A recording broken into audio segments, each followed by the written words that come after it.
Hi, Anika. Hi. Hi, Anika. Hi. Wow. You are our, what should we say, the good Samaritan from the Australia. Always there. Anika is always there. That's one thing.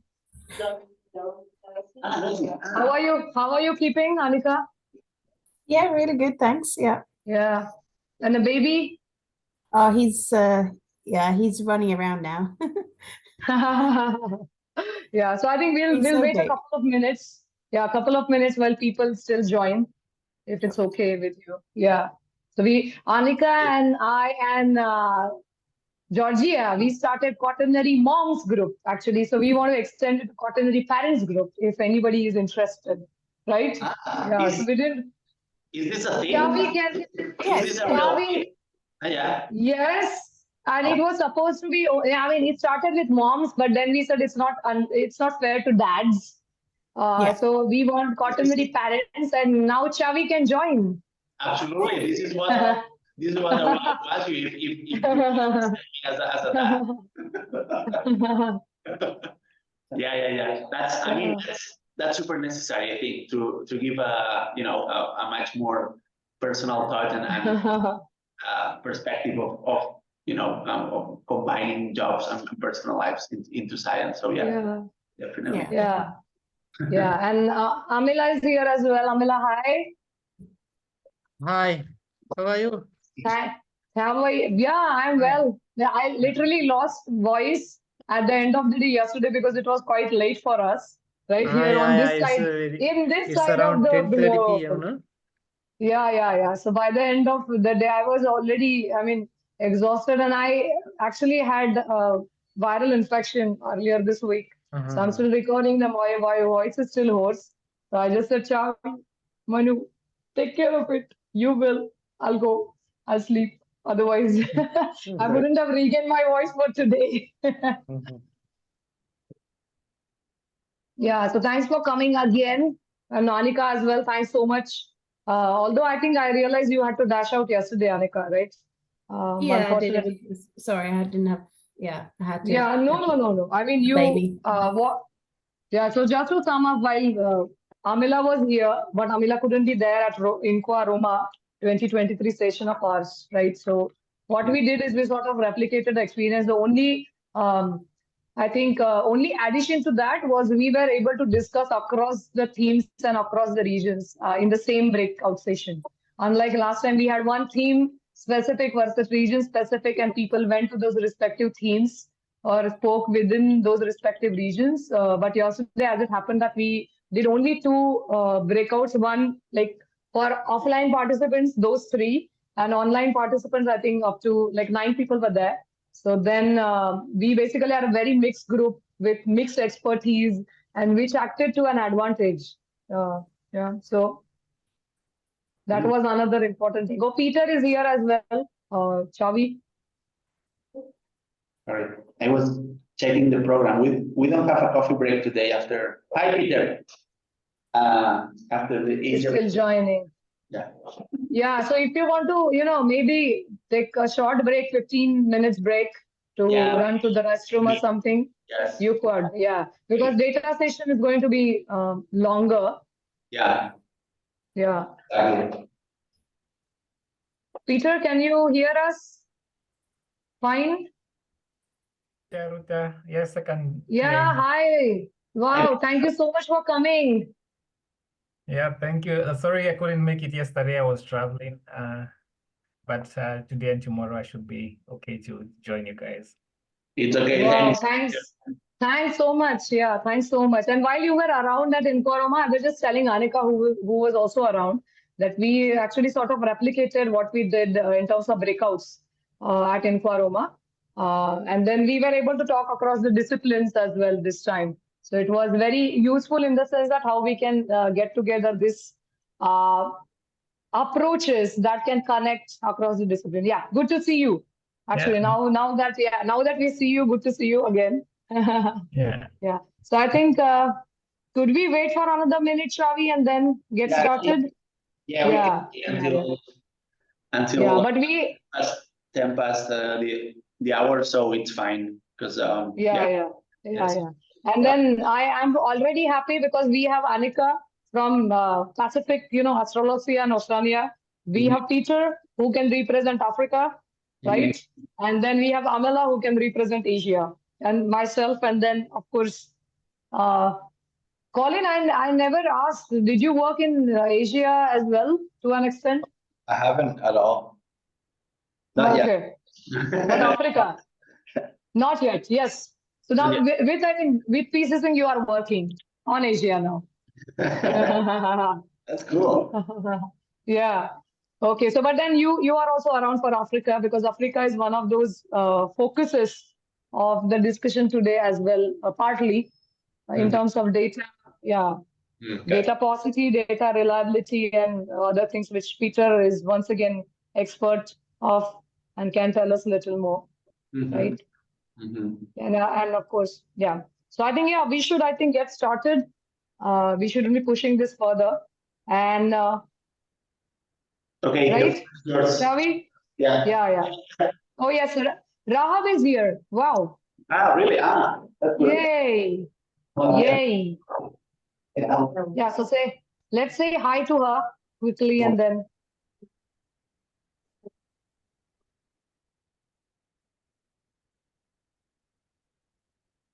Rahab, can you hear us fine? Yes, yes. Yeah. Oh, so good to have you. Hey. Yeah. Are you keeping well? Yes, just a sec. Yeah. Okay, now I can hear you. Yeah. So are you keeping well? Yes, I am well. Thank you. Yeah. Yesterday we heard about the funeral and you had to run to that, but Yeah, hope yesterday everything is. I had a sad day. Oh, thanks. okay. Thanks Yes. for being here and and for your interest. Yeah. It's great that you're here. Yeah, and I think your contribution is also going to be, as we said, you will be speaking later today. But we really want your contribution and very interactive way we can do it during this session, which is Asia, and I should have said Africa and Pacific focus kind of session. So I think let's get started because now that there are many people who can represent respective regions or sub-regions within Global South. So welcome day 2 of the hybrid workshop of pSESYNTH. Right. So why we are here? We are trying to build a synthesis database for past human, environmental, socio-ecological systems in the Global South, and we are trying to get into nuances. What could be certain questions which can be our priorities? What could be some of the data sets, such as archaeological data sets, which are very hard to crack in the sense, in a way we can get them into a database. So we have talked about them yesterday with a very dedicated session to it. And today we'll touch upon it with a focus on Asia, Africa, and Pacific, or Astrology or Oceania, if we want to bring it down to that scale. So idea is to gather more and more information and especially data sets as well and any data related problems. That is pretty much the rationale or objective of this workshop. Today, at the moment, why we are here, as I said, Asia, Africa, Pacific focus session. So as I already give you a very quick run through, I'm not going to get into details now. It's not necessary either, because we are sort of going to replicate what we did yesterday, but it is going to have a much focus, as I said, like Asia, Africa, and Australasia, Oceania, or Pacific region at large. The second motto, as we could say, is to identify what and where we are in terms of data for each of these sub-regions, and then try to identify gaps which are large, we already know, and how we can fix them, how we can fathom them. That is one of those questions to answer through our discussion today. And last one is insight into archaeological database. So there are a few archaeologists in the room, online, offline as well. And then we did have a dedicated session yesterday, once again, about the archaeological data sets, how we can incorporate them in pSESYNTH, which is literally a USP of pSESYNTH, that we can get archaeological data set to interact with paleoecological, paleoclimatological data sets. So, but how can we make it happen? How, in terms of machinery, we can develop it since the beginning? where should we start and how should we go about it. So we can touch base once again with respect to the sub-regions. If you don't feel comfortable talking about it specifically, but you definitely have colleagues, so you can go ahead, talk to them, come back to the pSESYNTH coordination team, and we can take it from there as well. So very quick snapshot into Asia Africa, and this slide perhaps you have seen a couple of times already if you have been attending meetings.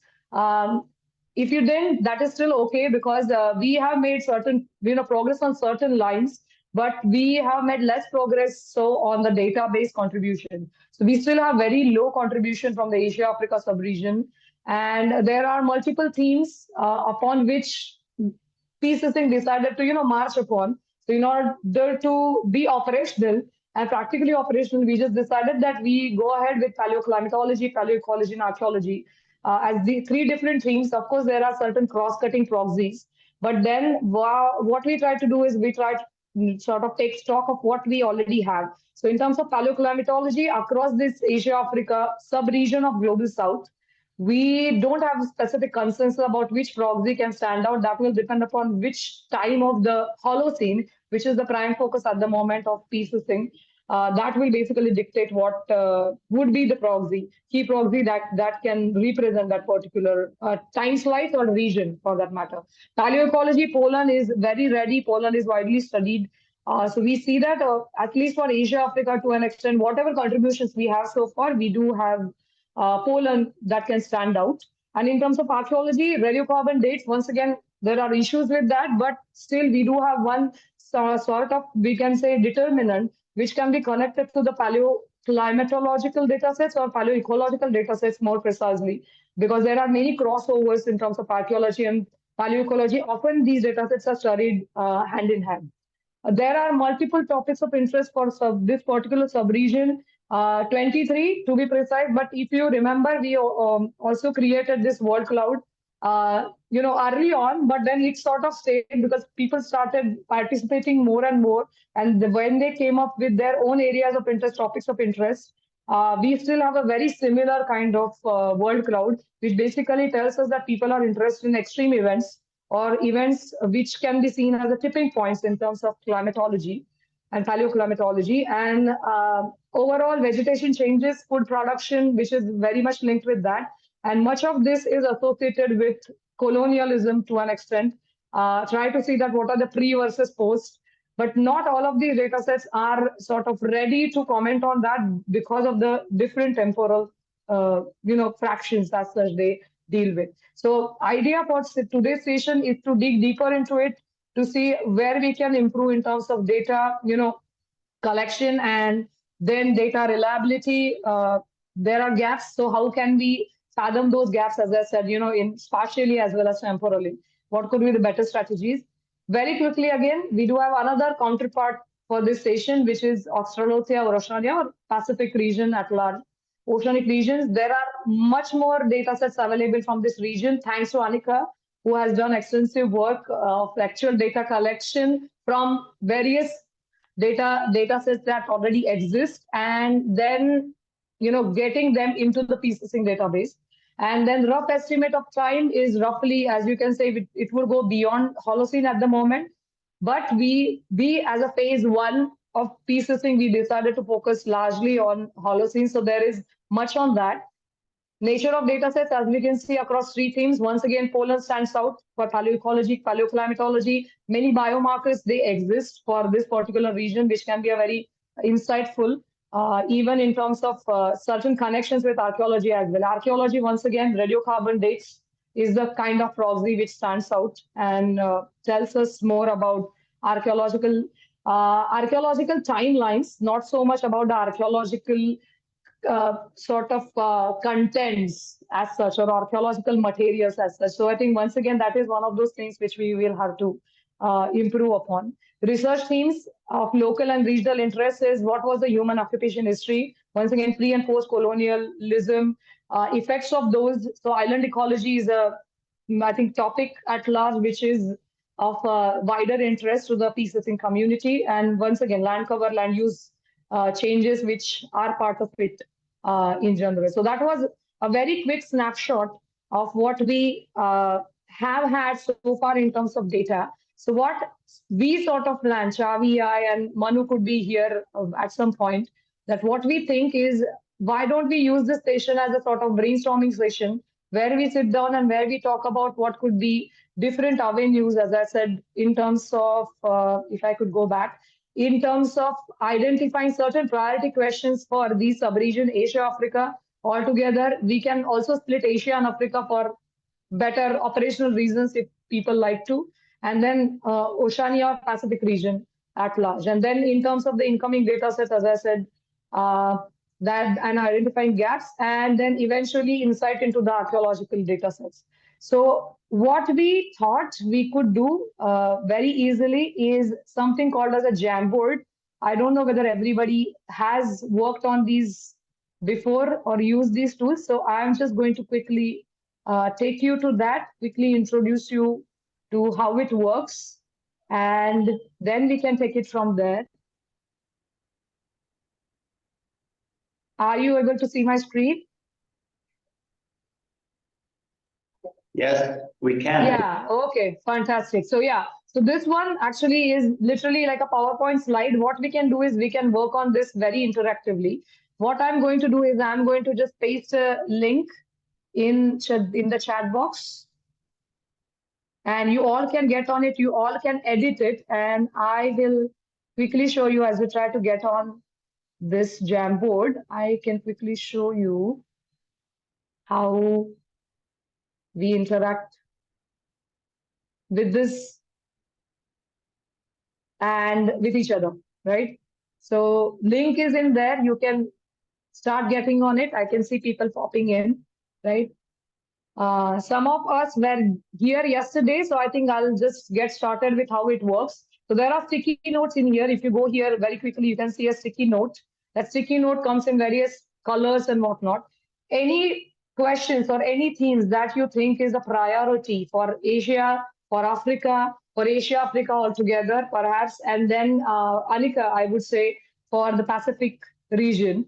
So that can go here, be it a paleoecological question, be it a paleoclimatological question, be it an archaeological question, or be it a question that can basically on all encompassing. Same thing with the data related, data availability, data paucity, data reliability, any questions or thoughts you have, you can go ahead and start typing them as you make a sticky note here. If I want to say, let's say ABC, it exists, and it just starts popping in on this slide. So that way we can basically spend, let's say, 10 minutes on this, and then we can reconvene and discuss a little more. So then we could come up with certain questions which can be priority for Asia, Africa region as well as Pacific region. If we can have it for Pacific region, Anika, there is another slide I made for this just to make sure that one slide doesn't get overwhelmed. So you can use slide 7 if you like. Or if you think that it is cutting across the regions and themes, you are happy to stay on, on the first slide, slide number 6. Does that make sense?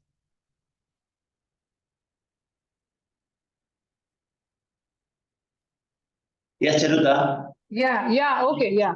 Great. Okay. So yeah, so if there is any question by someone who did not use Jamboard yesterday, you can ask. Yeah. Let it come. We are around.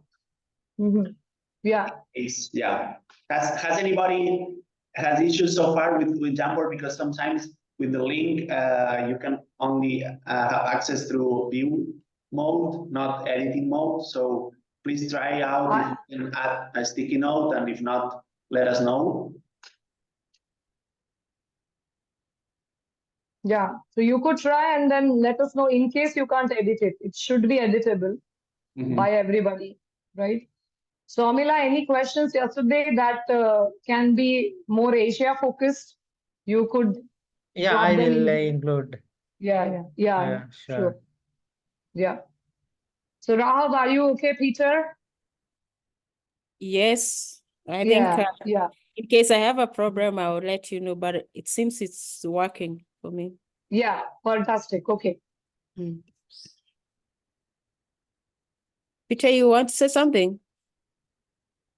I'm sorry. Not really, but it's I just check in. Do we have to use the new page, the new slide 7, or Slide 6. slide 6? Slide Okay. 6. We are on slide 6, right? Yep, I got it. Yeah.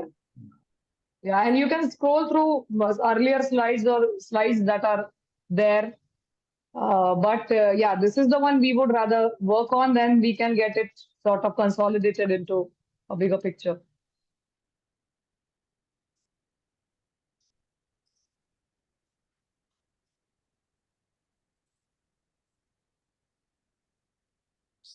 Okay.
Charuta, Yes.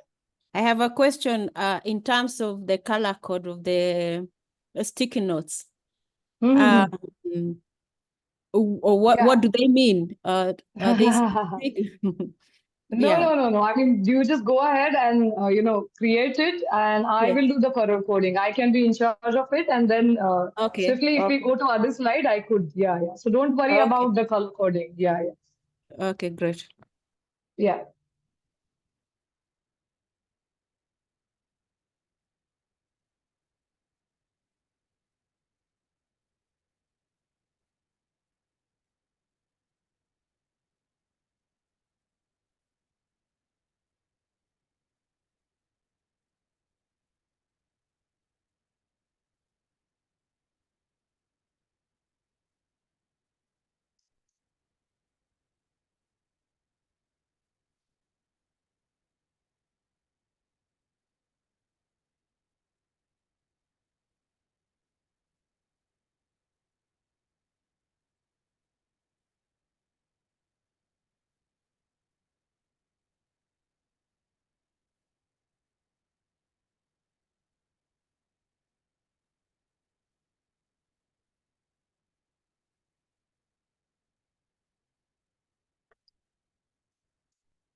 Yeah, I think we can take a minute to just wrap up.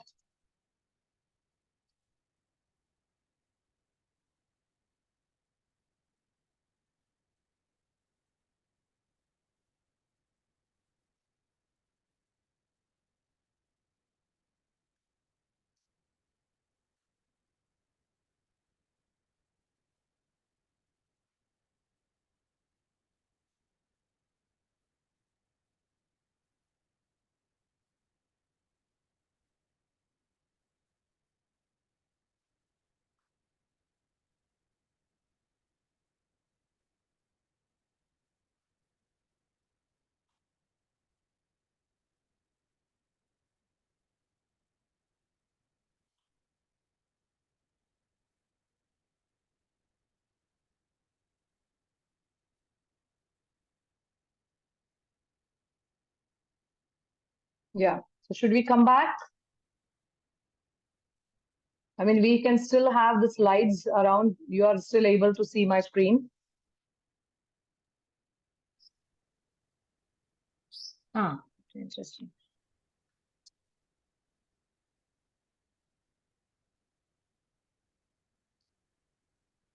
Yeah, so little bit about the organization, perhaps. Is everyone ready? I can't see everybody. Yeah. Oh, okay, perfect. Perfect. Yeah. Yeah. So not everybody is having their videos on, so I can't really see whether they are around or not. Yeah, neither I could hear them. Yeah, so good. So a little bit about the organization, what Rahab has asked. So what we very gently decided that we would rather have paleoecology color-coded with green, right? Any paleoecology related questions. It can be slightly wider than that. Here, as I can see, coastal sea is not necessarily 100% paleoecology, but it fits that bill. Then paleoclimatology can be one of those themes of pSESYNTH can be blue. Archaeology can be, pink. And any generic ones or any ones that goes across the themes or even across the regions to an extent, they can be that orange. So it's not, once again, nothing that is written in stone, but this is what we just thought we would do. That's what we did yesterday and today. So a little bit of that, we can see that we do have questions, couple of questions which are paleoecology sort of driven, other ones which are climatology, paleoclimatology, and archaeology quite a bit. How we are going to integrate the data sets into pSESYNTH. There were a couple of questions associated with that. And then much of it within the generic blocks here or group here is about the data, as we said, paucity, data availability, data standardization of data, increasing the data reliability. Oh, I can see more. Extreme events. I think it's Amila, is it? Extreme events? It's from my side. Last one. Yeah. So this is one of the things I think we could discuss, because if we have to come up with a topic which is, let's say, at large for at least this sub-region, Asia, Africa, that can be, whether that can be it. So the floor is sort of open until I go ahead and do the Pacific region if it has certain contributions. But yeah, feel free to jump in. Maybe if we want, we can go ahead and talk a little bit about the data paucity or data related questions, how and whether we can tackle them, and the archaeology related questions as well. So whoever can pick up Rahab or Peter, commenting from the African perhaps point of view, or archaeology point of view for Rahab as well. Peter, I don't know what your expertise is, but I imagine it is cross-cutting as well. So, but Rahab, you want to go ahead? Okay. Sorry. For instance, like East Africa, what I would say about the data paucity, the priority in the big question that has been happening archaeologically is about the human behavior and how that has evolved over time and how they've coped with extreme or changing climatic regimes. And most of these sites that have been studied mostly are from Pleistocene to Holocene coming forward, because this is where we have a lot of human the evidence of human occupation and consistent reoccupation over time. So I think that for me, what I would think, and that has been happening now, people are trying to have interdisciplinary input so that you can try and answer one question with the different data sets to see if the behavioral change is something that is from within the society, or is it something that is driven by the environment, or what is changing outside the human aspect. And people now, or researchers, are trying as much as possible to include what is happening with the vegetation, what is happening with the lake and water systems within the basin, and what is happening with the mindset, with the cognition aspect of the humans as they respond to these changes or these dynamics within their societies. As a couple of sites now, we can say they have paleoecological and archaeological data sets that are sort of complementing each other to explain broadly why the behavior of human or even the other mammals are changing. Is it in response of the outside climatic event, or is it something that is pressure built within the society? So we have a couple of those. So I'm seeing that change of mindset of scientists trying to use interdisciplinary approach in understanding specific sites. And mostly these are happening in the Rift system, because here we have rich sites that have preserved a long history of human occupation. But now also the data sets in the highlights, as I'll present in my talk later, you'll see in the highlights, we have more paleoecological data sets than archaeological data sets. So these are the discrepancy that is existing, and probably people are trying now to come together differently in these sites. Yeah. And see how these things are changing, and whether different elevations have different ways of changing, and the timing of that change. Yeah. So I think yesterday, if I could, like hear you properly, and if I could sum it up, yesterday, I think in yesterday's discussion, what came to everyone's realization is identifying interdisciplinary research questions at the beginning is the most important step, or is the key step towards actually then integrating them. So I think Precisely. that could have been the starting point, the project you just described. So we want to hear more later today from you with this specific case study, or your what could I say, your judgment about the African continent as well, in terms of having archaeological data sets and then get them integrated with paleoecological, and then that could be a segue into connecting them with paleoclimatological as well. Exactly. So so I think so do give us your critique, do give us your the picture you have already painted through all the studies you have done. Should we spend a little more time on Asia in the picture and then move to Pacific? Anika, are you okay with that? Yeah. So anything from Asia?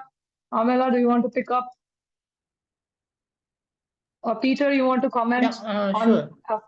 Yeah. Yeah, maybe I can add on what Rahab has said, because mostly, for example, if you look at the data sets in Kenya, it's there are some sites that are really well studied, and some regions where there really isn't a lot that has been done. And I think now there is more research to kind of distribute into more, or go to newer sites to see if these sites also kind of give those hints, or they give those indications of the regional climatic changes that happened. If the proxies themselves, for example, if it's paleoecological proxies, if it's pollen, did the vegetation in these smaller sites, less studied regions, respond similarly to the sites that have been already studied well enough?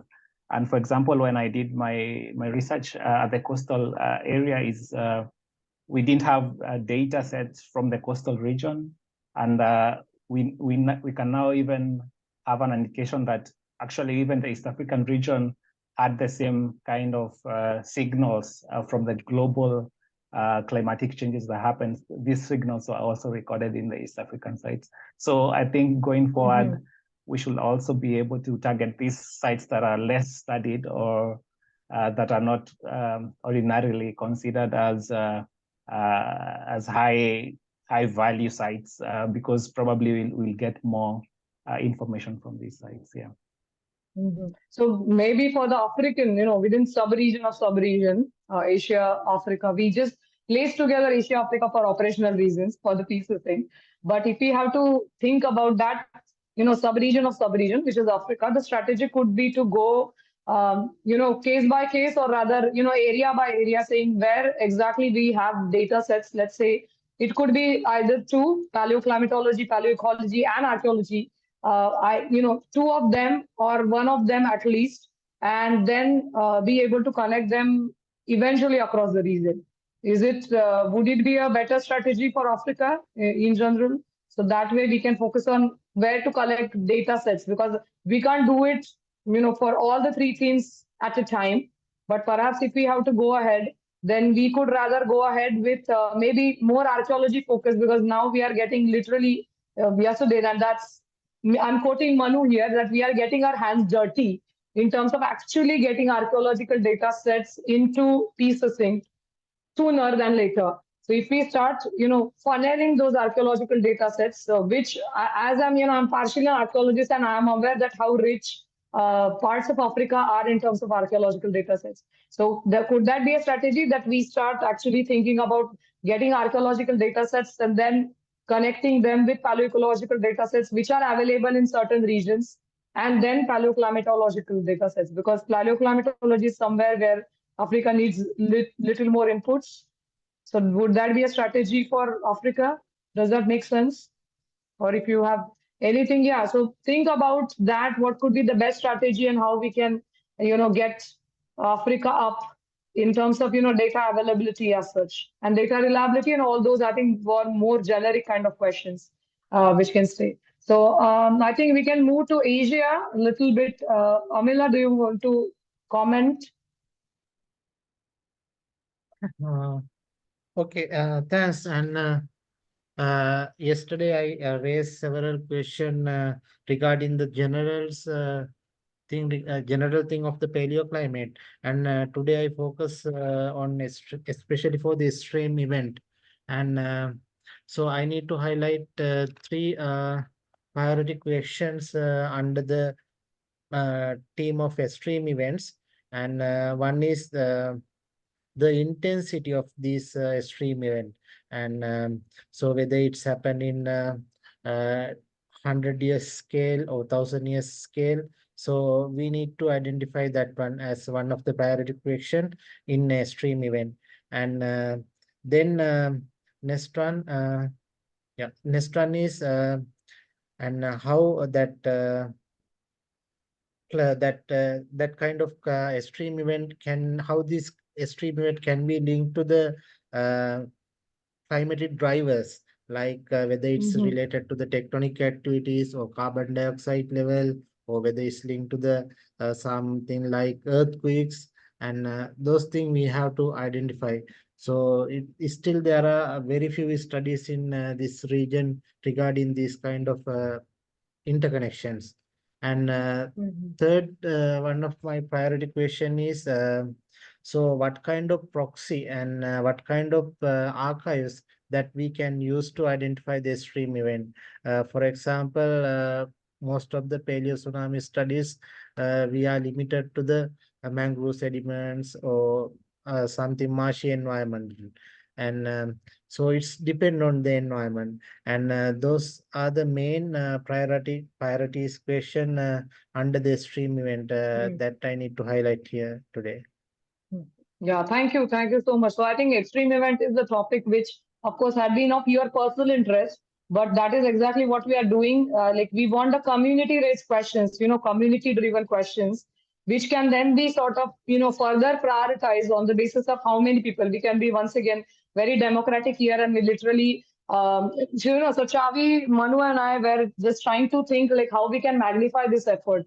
We had, station at Inqua, then we are having, this very region-specific stations as such, and then eventually, if we have to enlarge it, maybe we could sort of have a, form, Google form maybe, where we could have all these different questions which people have asked, and then people can prioritize them. On the basis of that, we can club them and put them together. So I can see, for the picture, the larger picture, I can easily see that extreme event can be a topic of wider interest beyond Asia, and also for Asia-Africa sub-region, and for Pacific sub-region, to which we will move now while Anika is here. So Anika, do you want to go ahead and comment on the region itself with all the different, aspects, data related questions and priorities? Then you have added some of these databases as such, links to those. And then certain priority questions, once again, that could partially be linked with archaeological data sets integration. Yeah. So yeah, in terms of like the data and stuff, there's a lot of pollen, and that's my area really.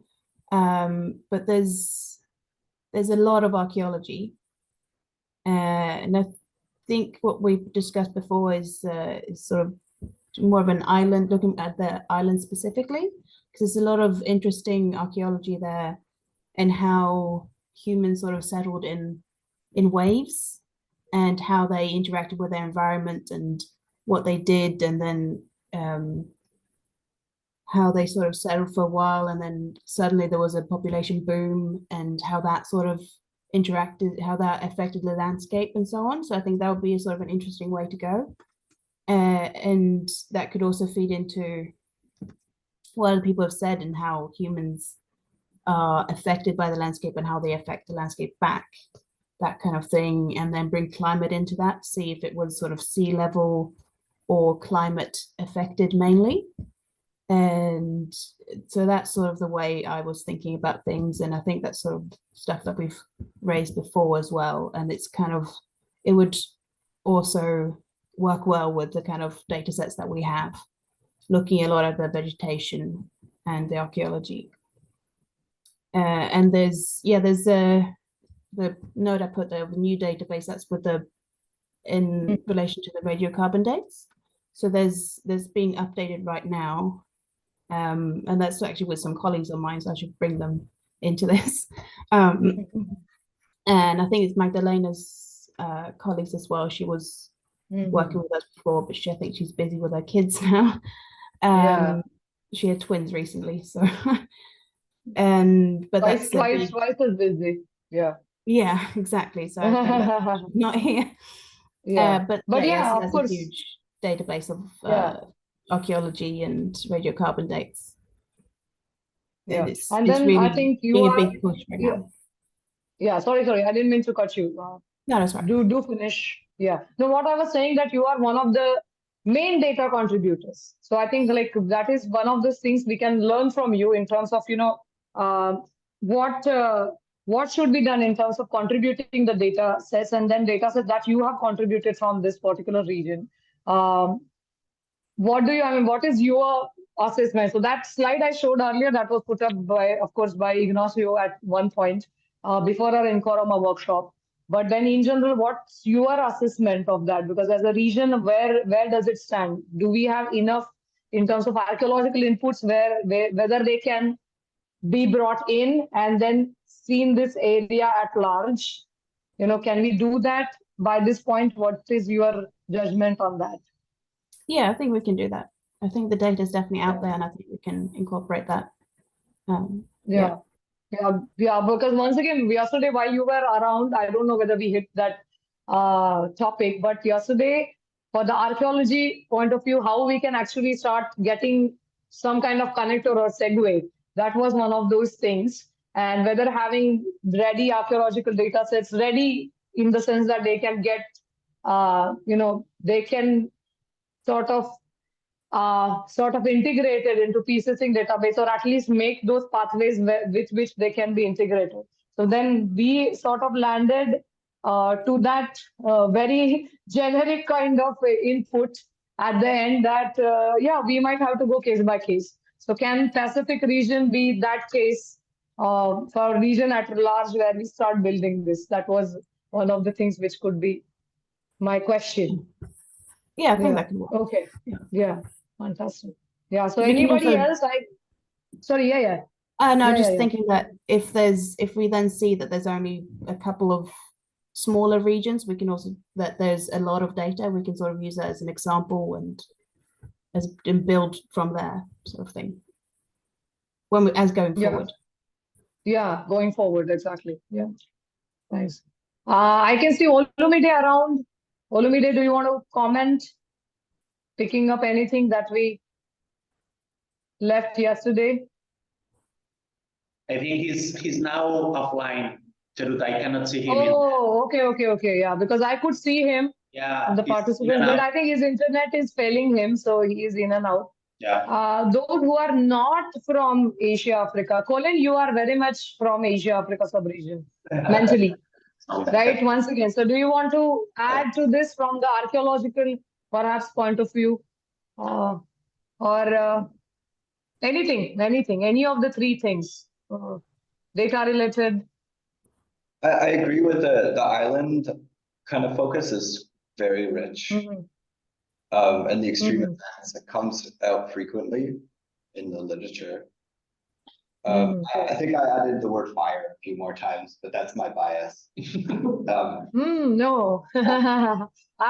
That's why I'm just holding myself back and not writing anything apart from only organizing them and color coding them, or otherwise I will be having fire everywhere, right? So be it for any. So that is our personal biases, but I think we want those personal biases, so that way we do know that where we are prioritizing, isn't it? So that is one of the research themes which is there, which cut across in general. So if we say island ecology, the fires would be there. If we are talking about very deciduous or very arid regions of, let's say, Africa and parts of Asia as well, fires are equally important with increased risk and whatnot. And that is where I think extreme events also come in terms of paleoclimatological perspective. So because one of the inputs we got at Inquaroma 2023 workshop, that session itself was actually trying to unify proxies and rather focus on certain biomes. So maybe in order to unify, in order to look at global south at large, we might have to start thinking in terms of biomes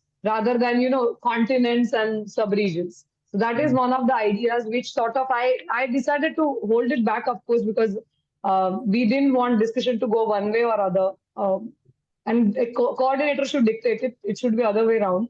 In this case, as we said, it has to be participants who are telling us what exactly they need or what exactly they foresee in terms of this particular region or not, right? So this is exactly what we wanted to achieve.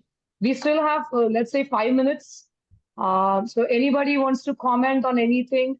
Those who are not from Asia, Africa, or Pacific regions, such as Karina, such as Paula, such as Chavi, go ahead, comment. Comment on something which. Yeah, thanks to that. Something that I was thinking about more general across the global south and the way how we should, find practical ways to really get this project going in terms of, getting outputs, organizing the data set. Is that I have the feeling that we need to start small in terms of regions or small regions that are relatively well covered by the three different themes. Use that to set up some stable hypotheses, so we don't have the need to really answer questions that have challenges in terms of data toxicity, data availability, spatial and temporal mismatches, because sometimes we tend to combine different types of data to infer causation. So all we could do is do some sort of correlations and see if there is characterization of shared responses between different types of data. So we can use that to set up hypotheses, and these hypotheses can be driven by all of these fantastic research questions that we've been discussing this first today. So yeah, I can see that this workflow can be used or can be expanded in the next few weeks and months. So starting thinking again, I would like to emphasize that, because I have the feeling that we need to kind of going from small to broad, because otherwise we can stick or get some difficulties in obtaining, and then we can think about big pictures and extreme events and responses of humans.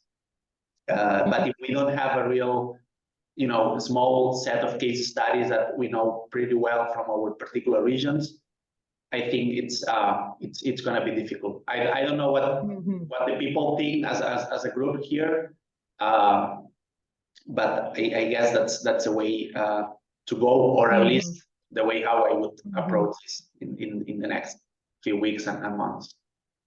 Yeah. Yeah.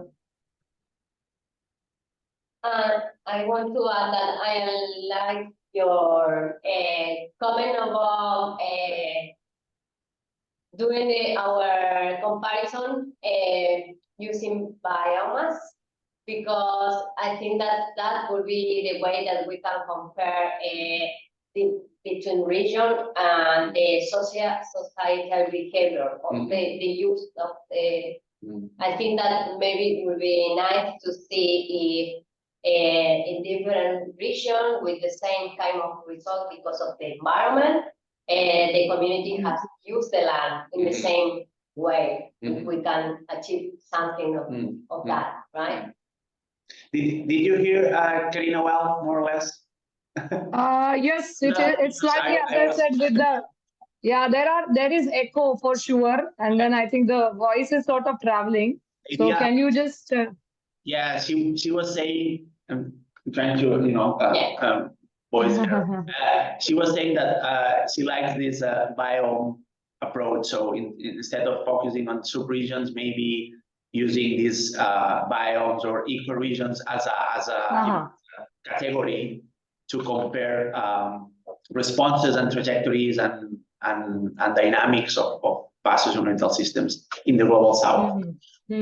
Because this gives us, we can set a hypothesis. For instance, the same biome, the same ecoregion should have comparable environmental characteristics across the global south, and then we can move up from there. Yeah, totally. I think that was one of the very insightful comments we got, not from one person, but just, sort of an epiphany as we started discussing, regions like especially Asia, Africa. That was one of the questions which was asked to us, right, Xavi and Ignacio and Manu. Manu couldn't be there. He was running another workshop. But then it was asked to us, why Asia and Africa, two really huge land masses, why have you put them together as one sub-region? And we just said for operational reasons, so only 3 coordinators were there. So we picked, region of our choice. And that's why I said, I'll do Asia, Africa as such. But then does it make sense to put them together? So yes, if we try to see in terms of biomes, perhaps, yes, we could say that there are the tropical, very tropical kind of signatures which do exist in the southern part of Africa. And then Madagascar is also one part of it in a way, and then goes into Indian subcontinent, and then Southeast Asia, we are extend all the way to the, going into, like not Australia specifically, but slightly western than that. So this is, I think biome could be one of the ways we can make it more viable, right, Xavi, in terms of making the database more functional, as well as in terms of interdisciplinary queries as we thought of them since the beginning. So that way, I think we can move forward in terms of thinking in terms of biome. And that I think in terms of biome, one thing that came to me is we can also generalize. As long as we stay close to the truth, we can generalize certain climatic trends. For example, I think I was the one who said, Holocene monsoon variability or ITCZ, or somebody has added IOD, which is also a great, interesting addition there. Movements and teleconnections can be a common topic across Asia and Africa. as such. So that can be then tied to the biome. Wet regions versus arid regions, such as, something like that. And then that can be, then extend into Asia, Africa, if we are talking about, then it can go into Mongolia, which does have a much arid region than parts of Africa and Asia, northern parts, colder deserts and whatnot, right? So yeah, so biome could really work in terms of getting things together. So I don't know what our data person says, because Manu is here, and I don't know whether he caught up on the discussion. But Manu, are you here? Do you want to comment, or you don't want to comment? I am here. Hi, everybody. I, I, I must admit, I was not really following the discussion. I just heard my name. Okay. Yeah, sorry about that. Okay. Don't worry. No, don't worry. So, I mean, we are going to make your life difficult as a data person, as it seems, because people think that it could be a good idea to move towards biome, which was one of the comments from our Inquaroma. Yeah. So within sub-regions or for global south at large, if we start thinking in terms of biomes, that could work, and that could generate very interesting kind of case studies. Then we can move to bigger picture, as it seems. So I think this is it. I think we shouldn't be stretching this session beyond this, because the thoughts will keep coming, and those thoughts might be generic enough to even penetrate other stations as well. So I think Rahav and Peter and Olumide, if he is around once again, I think we really want your insights into next sessions as well as we go into the data session. But we do want to break for 15 minutes, Chavi, as you said, so everybody can get some time to stretch there. Yeah, we can Okay. 15 minutes, have people, fresh and come back. Sure. Well, in the program, it says in 30 minutes, we'll start the data session. So, yeah, that's, let's keep into the program. Manu?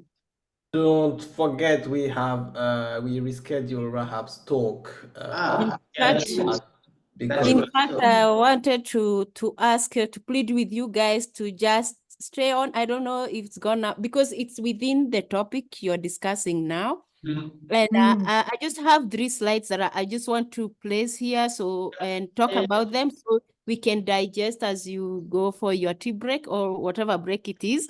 Sure. Because I have an issue with I'm in the office of the museum, and at 1 we might be having a power blackout, and I may not be able to present my 3 slides. So I'm begging to be patient, and then I can share a few just to show how we are putting in these data sets, the archaeological data sets and all that. Kindly. Absolutely. Okay. So I want to see how to share this. Can you share your screen, Rahab, or do you need? Let me see if I'm able to share screen. Where is that sharing? Yeah, wait. Disabled. Okay, wait. Can you enable?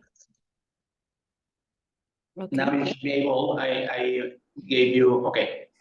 Okay. So you can see my slides. I'll be quick.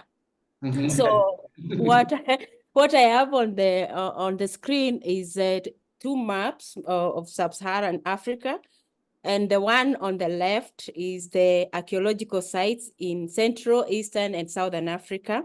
I'll share this later with you. And then what I have on my right is the paleoecological studies, the African pollen database that has been studied in sub-Saharan Africa.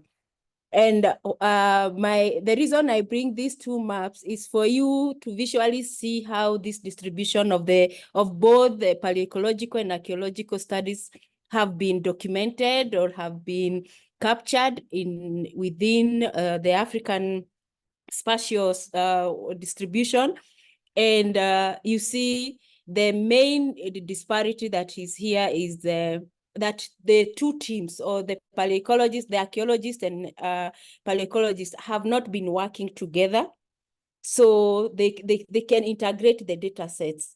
So the data is there, the archaeologists have their data, paleoecologists have their data, but they work in their different wings and rarely are coming together until now. This is now the way the way we are moving forward in various projects, where now people are coming together as interdisciplinary team to bring in various proxies to be able to answer various questions from an archaeological sites and from the perspective of climate, ecology, paleoenvironment, and all this.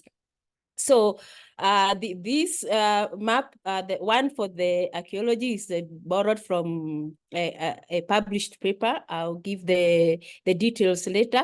But this one is generated from the African pollen database. This is already captured within the African pollen database. And you can see the spatial scale, the distribution, although the scale is different, you see they are like within the East Africa. All these are happening in the rift system, both the Eastern Rift and the Western Rift, and also the archaeological sites generally are following the same pattern. Then I'll go to the East African, the paleoecological sites within the East African region. If you look at in terms of elevation, most of these sites are within the forest and within high elevated areas, the swamps in the high elevations. Whereas the archaeology is mostly in the lowlands. So again, there we have a huge gap in where the archaeologists are working and where the paleoecologists are working. But generally, if you look at the climate pattern of all this region, to some extent, if people would work together, if people would come together, there could be more robust information that would be gotten from the two data sets than it is currently. For example, we were working with the ASRAT for now I'm presenting the Ethiopian aspect of it, where they have mapped nicely all the sites within the Afar region, those that have climate archives, and those that have been with the archaeological data sets. So this map, you see on the left is from Kenya, Ethiopia, the Awash Valley, Tanzania, is how the archaeological sites are distributed along the Rift Valley system. But on the right is just the Ethiopian side and how the different sites have been distributed. And these sites are for different times and different proxies. And the example how we try to see the site, to look at the site, is first to get what kind of archives do we have in this particular site. Is it an exposure outcrop? Or is it a lake or paleo lake basin? Or is it a cave or whatever sediments? The way the evidence where it is preserved, the preservation aspect of it. Then is the data published? So we have a category of those data that are published and those that have been studied by the students, maybe masters, and have not yet been published to the peer-reviewed journals, so that are not available to everybody online. And then the other aspect of trying to understand these sites is to know what proxies have been studied and what these proxies are telling us. So geochemistry and isotopes, what climatic information do we have from that particular site? How is it sedimentology, mineralogy, paleontology, archaeology, everything about that site that have been studied. Then we record all that. And then the temporal coverage. If you look at one of the sticky note I had was to ask what spatial, the temporal scale are we targeting? So that we can be able to compare between sites, regardless of where these sites are coming from. So are they Miocene, Pliocene, Pleistocene, all the way to the present, to the Holocene? Then what resolution do we have? Because in some, now so far, I think in Kenya, Tanzania, Ethiopia, we have had a long sediment called drilled in most of the paleo lakes. and the resolution of these data sets are quite now high. But in Uganda, we don't have any drill call from Uganda. But now in some sites now we have where we have either millennial, centennial, or decadal kind of resolution from these sediments. And then what limitation do we have between sites so that we can understand the factors that are playing in preservation of data sets and what would limit the comparison of between sites or among sites.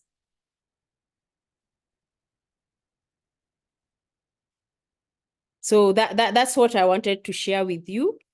And we think about it on the way forward. How do we want us to so that these sites can be integrated and also they can be comparable and into the biome, like Collins is suggesting, and another participant. How are we able to now look at it in terms of a region or a sub-region or a biome, depending on what is available in different sites and the time frame that is we have. Thank you. Thanks. Manu, do you want to take over? Because it's more... Sure. Yeah, I mean, I wasn't sure who should do it because this, you know, this is kind of also like a continuation of the discussions you've had in the morning. But yeah, thank you, Rahab, for highlighting this. Yeah, I mean, first of all, like the kind of where the situation with the all this work that is being done in Africa, but also like the issues of how to combine all these data sets and how how we can move forward from that. And I think we have the right platform here to try to propose a solution, like a way forward. And I'm not quite sure what this discussion about biomes were, but I think that my understanding of it kind of makes sense. Yeah, like focusing on this homogeneous somehow environments and try to work that across different regions. That seems quite interesting. So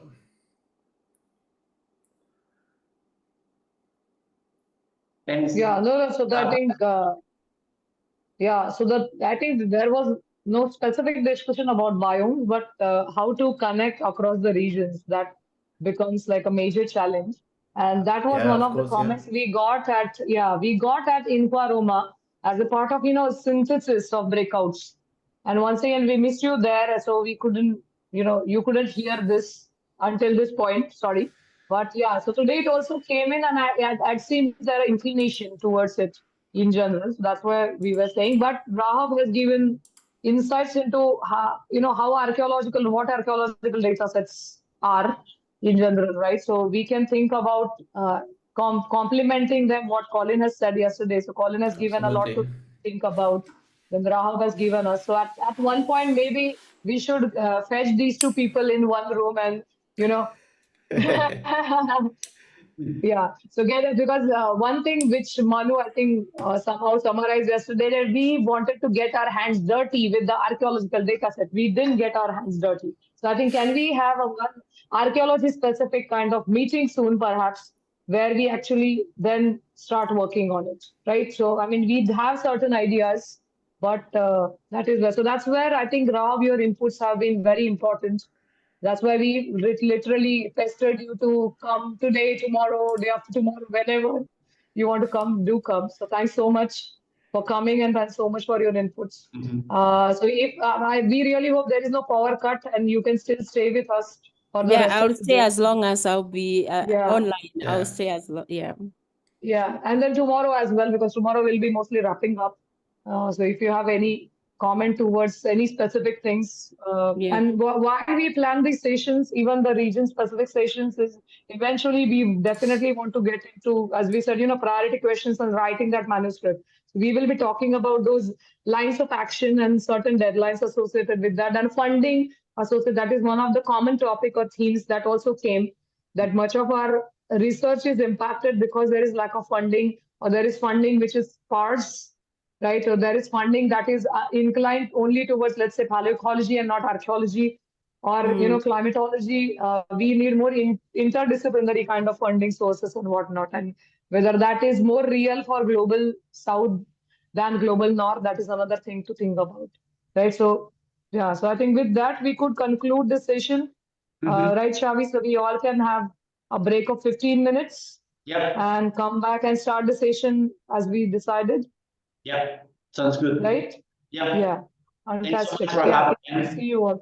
sharing your experience, and yeah, it's been great. Yeah, thanks. Yeah, you're welcome, and I'm looking forward to learning more and also sharing more, especially and Manu, I know you are aware of this hot topic phenomena. But some topics are more attractive to funding agencies than others, and somehow ecological work, archaeological work, somehow people avoid it because it may not be attracting the funding. So I don't know how we're gonna talk about it and to move forward, and especially from the African perspective. Yeah.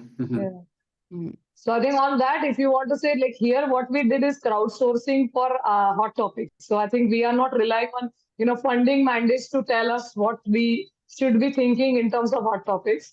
So this is exactly what we wanted since the beginning. I think Xavi, Ignacio, I and Manu have been very clear about that. This is a community mobilization thing in essence. Initially, and community should raise questions. Those questions which are priorities to the community, those could be then put into different, as we said, different pots, and then be presented in the form of a manuscript. So that basically we do have sort of expertise and then machinery and everything to do that. And people have approached us, especially at Inqua, people said that this is a nice project and do you want to present something, in the form of a publication, we'll be happy to host. So there were a couple of journals, right, Chavi, who came to us and said, especially the Inqua journals, new journalists especially, they came to us and talked to. So we said that we are very well placed to do a position paper. So why not that position paper be about the questions, right? So I think let this be this platform then, this particular manuscript about our thoughts getting clubbed together, getting sort of, get into those thematic pots and presented or well presented to the community, right? So yeah, so I think we can keep talking like that, but we let people have their breaks in the meantime. But and let's reconvene in 15 minutes. Yes. So a brief reminder, we're gonna have now not now, after the 15 minutes break, the data session. So yes, please, if everybody can stay, that would be wonderful. We need you, and we need also your data, your contribution, and your ideas to actually really thinking about practical ways of integration. Yeah. Okay. Thank you. See you in a minute. To this session. Thank you, Paula. Yeah, we're gonna start diving into this session of actually how do we move from all this fascinating discussion that we've been having since yesterday on all the questions that through pSESYNTH we can address. How do we move from the discussions to some like actionable analyses and studies? And for that, we've developed this database structure, which is so far only compatible with paleoecological and paleoclimatological records. This is why we wanted to have like that session yesterday, and to be introduced to the problem of archaeological data sets and how can we design an computer infrastructures to host those archaeological data in a way that they can be manipulated. And it's definitely a work in progress.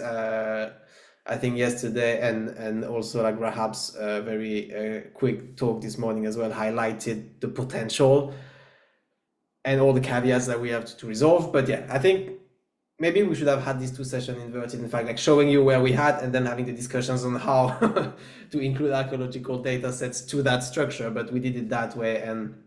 But feel free through the process to also bring some thoughts about archaeological data, because I think that's that we really need. So that's basically what I'm going to talk to you about today.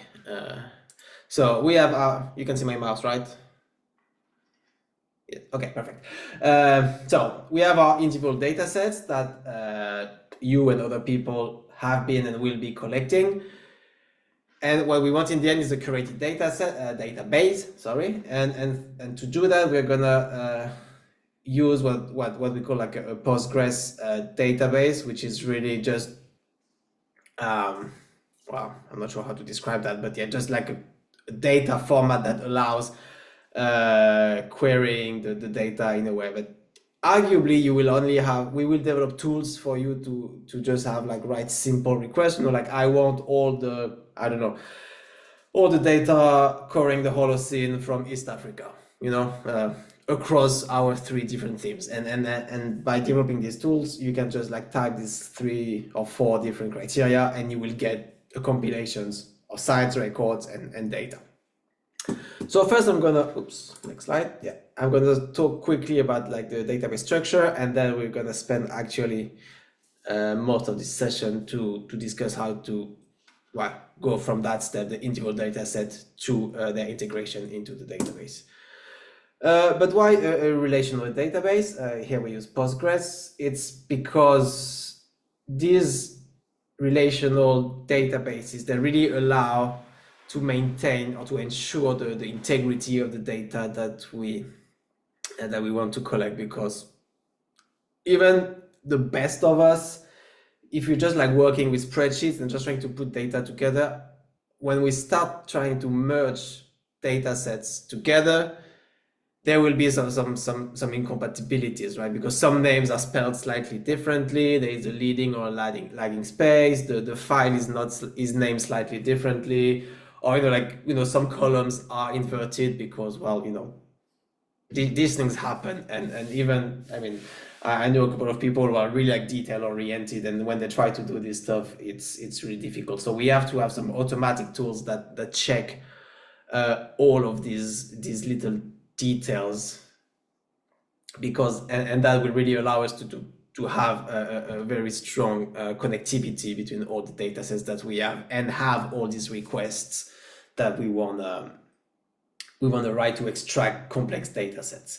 So the data are stored in different tables that Xavi and I spent quite some time actually to devise what would be the right structure for this data, and this structure clearly, again, does not account for archaeological data sets, but what we agreed on based on what we thought we wanted to do with pSESYNTH, and what the data we would have and what we think we would like to keep, is a table that we call like its record. So it's really, we could call that maybe like some kind of metadata.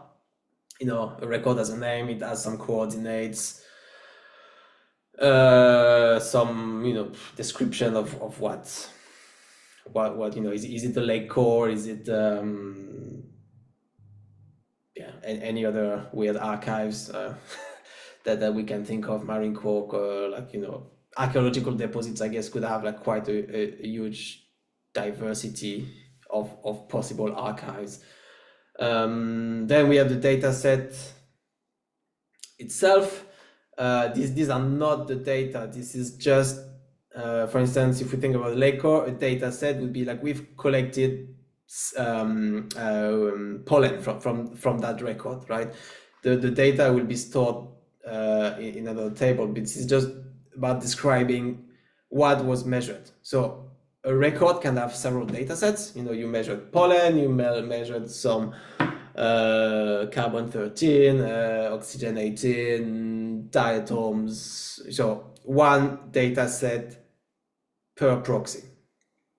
And then we have some information, and we want to keep as well information of who put the data in the database, so that we can track, in case you have some errors or things like that, we can easily trace back to who knows the record better. I can really fix that quickly. So it's really important to keep this type of information.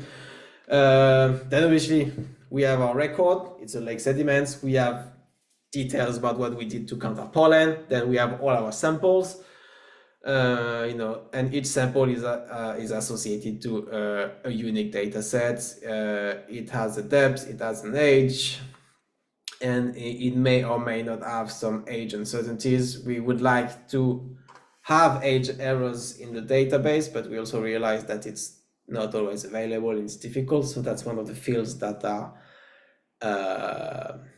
optional. So, if you have it, great. If you don't have it, we'll move on with that. One field that we will impose is like an age. A sample must have an age. We don't want to have anything floating in the database. At least, in the V1, all these things are obviously open for discussions and, thinking short term and long term of the database. There might be some data sets that we want, some legacy data sets that we come across and we would like maybe to make them public, but they don't have an age, but they might have some value. Maybe in a second iteration of the database, we could think of having those data in, but we're trying to build something that we can readily use and then grow the database in many subsequent iterative cycles.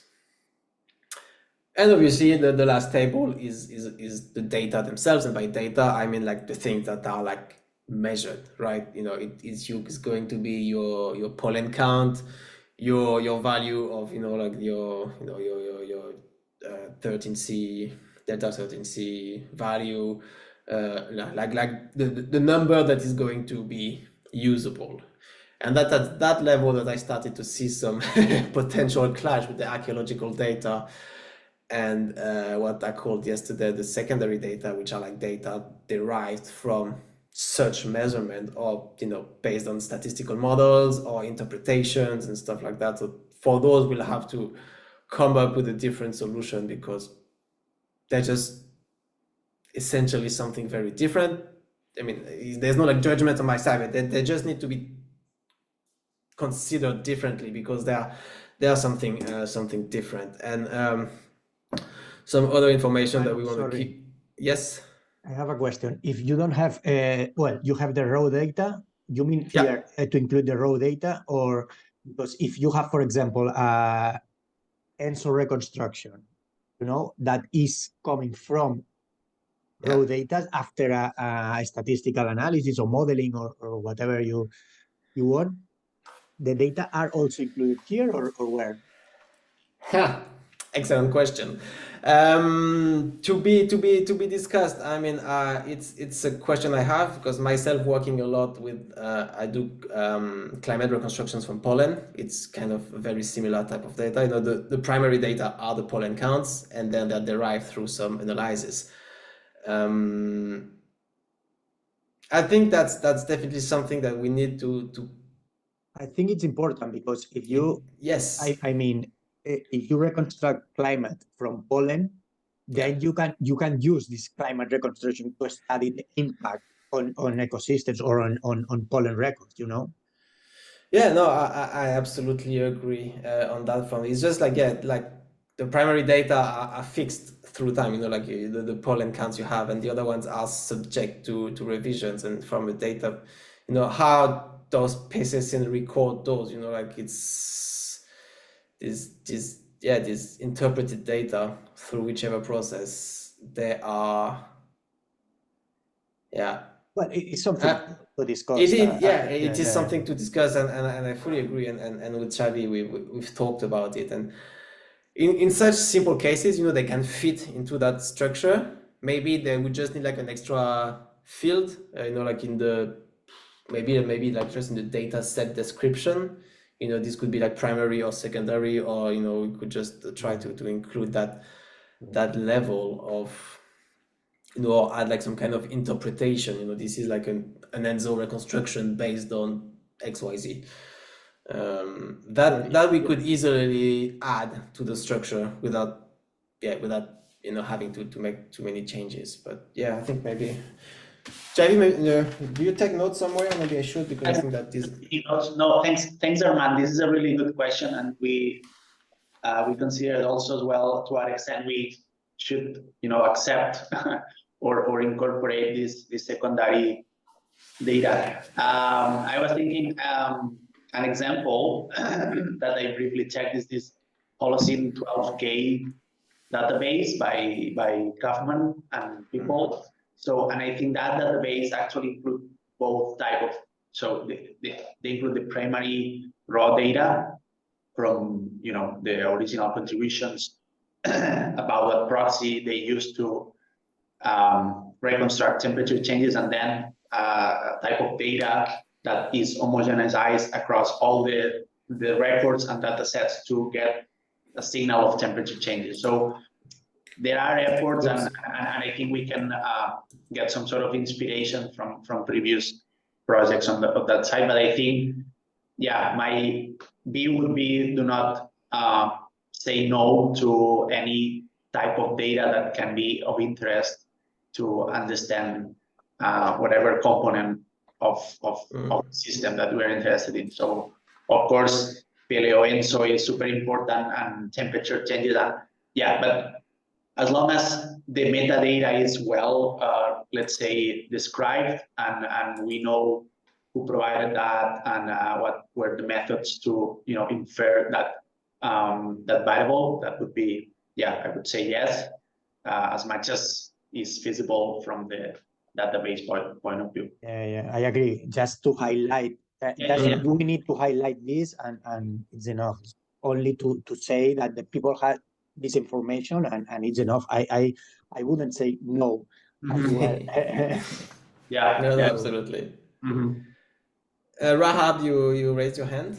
Yes, it's just a little bit. I missed out on what you said on the table data, the fourth one, data. What val name, val unit?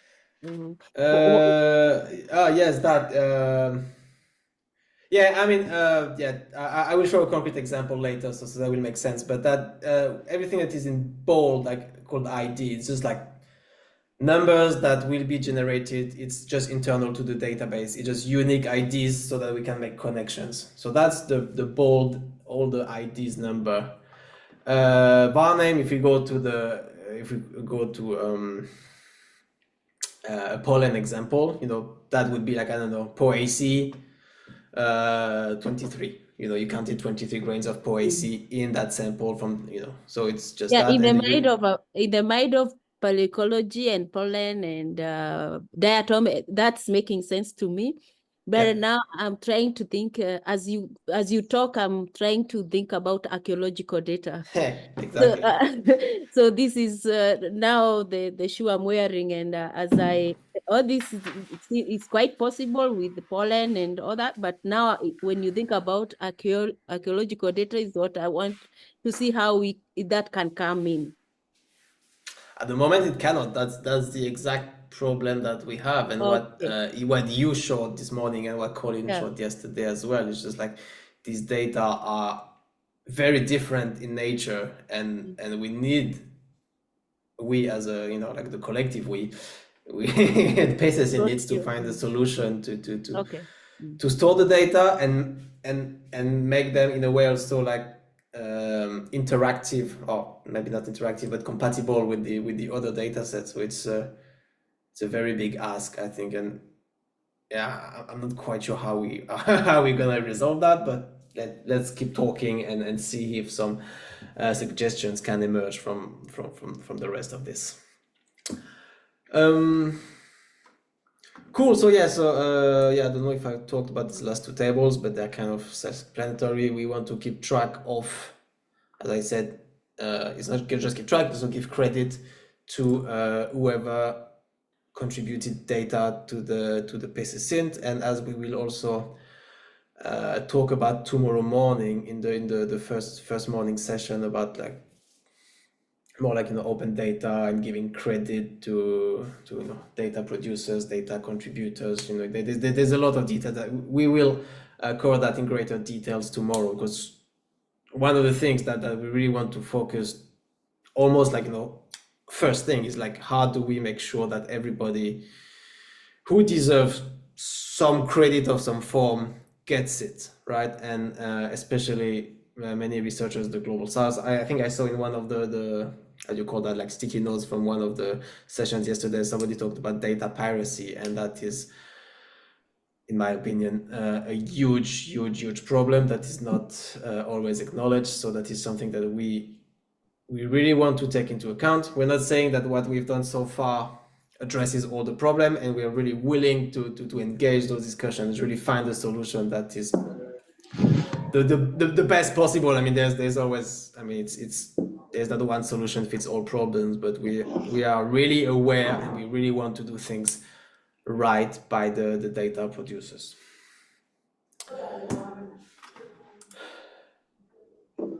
Yes, and that, yeah. Cool. So that was kind of the theory of the database, and I think now I'm gonna show what's the next slide. Yeah. Okay. So how basically how the process of data integration goes.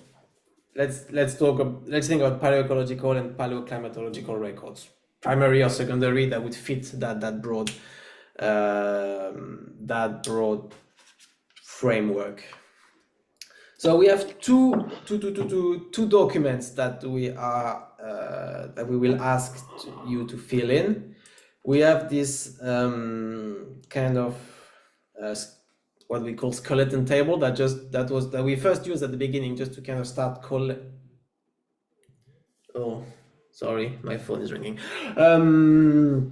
So we developed that at the beginning to kind of make a compilation of what we knew about, what we thought was around, what we could do, and I think we find it's actually quite easy to kind of check what's available. So yeah, the name of your site, what it is.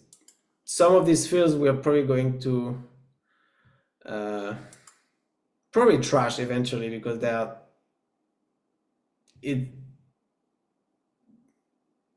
many records can fit in many different categories, so it's just a bit first we just wanted to have those together, and we have even like different options, but actually a record can be paleoecology and archaeology, or paleoclimate and paleo, so it just doesn't make so much sense to assign one record to a specific theme, because I mean arguably many of the data that we'll have will correspond to several themes. So I think, Xavi, we need to go big. It's been a while since we look at that table. We kind of need to clean it a bit. But the idea is just like in the really important column is the first one, the record ID. And you will see that the second step will be to create a spreadsheet with the data themselves, like the data. And the name of that file should be that record ID in this column. So that's a very important field.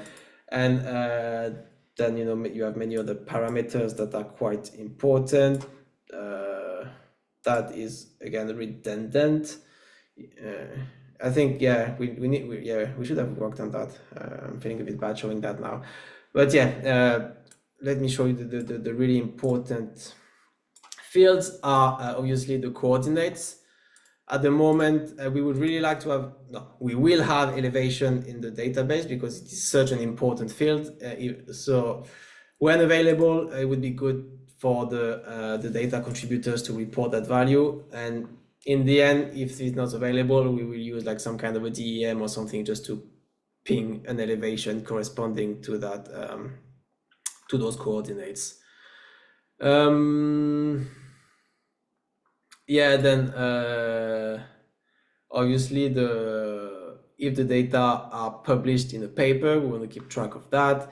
And if the data exists as a data set, we want to keep track of that as well. Then who contributed data set? The contact is mandatory in the database. We need to be able to contact whoever put data in the database.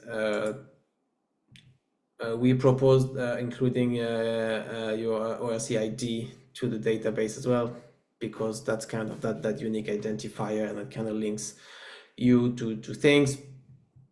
You don't have to have it, but the contact email must be there, and only one person is responsible for one data set. And this is again some of the discussion we probably will have tomorrow, but who is responsible of the data set in the database doesn't have to be like the team of 5 researchers that created the data set originally, right? It's just whoever put the spreadsheet together and submitted it. So it can be the PhD student who's doing it. It cannot be the PhD student and the PI who's supervising. We will keep track of all the people that how do you say that?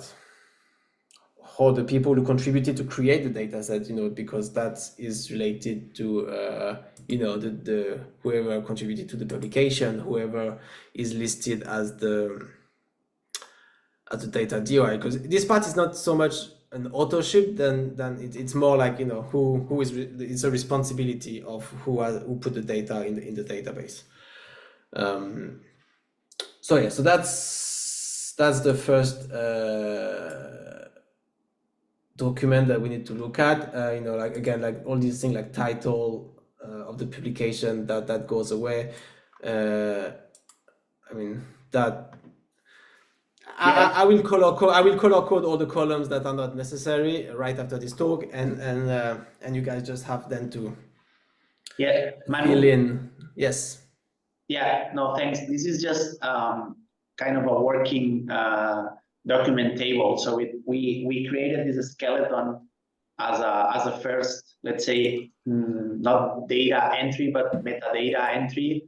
So to what extent people have records that they want to contribute. So of course there are columns that are not included in the database, and those are highlighted in red colors.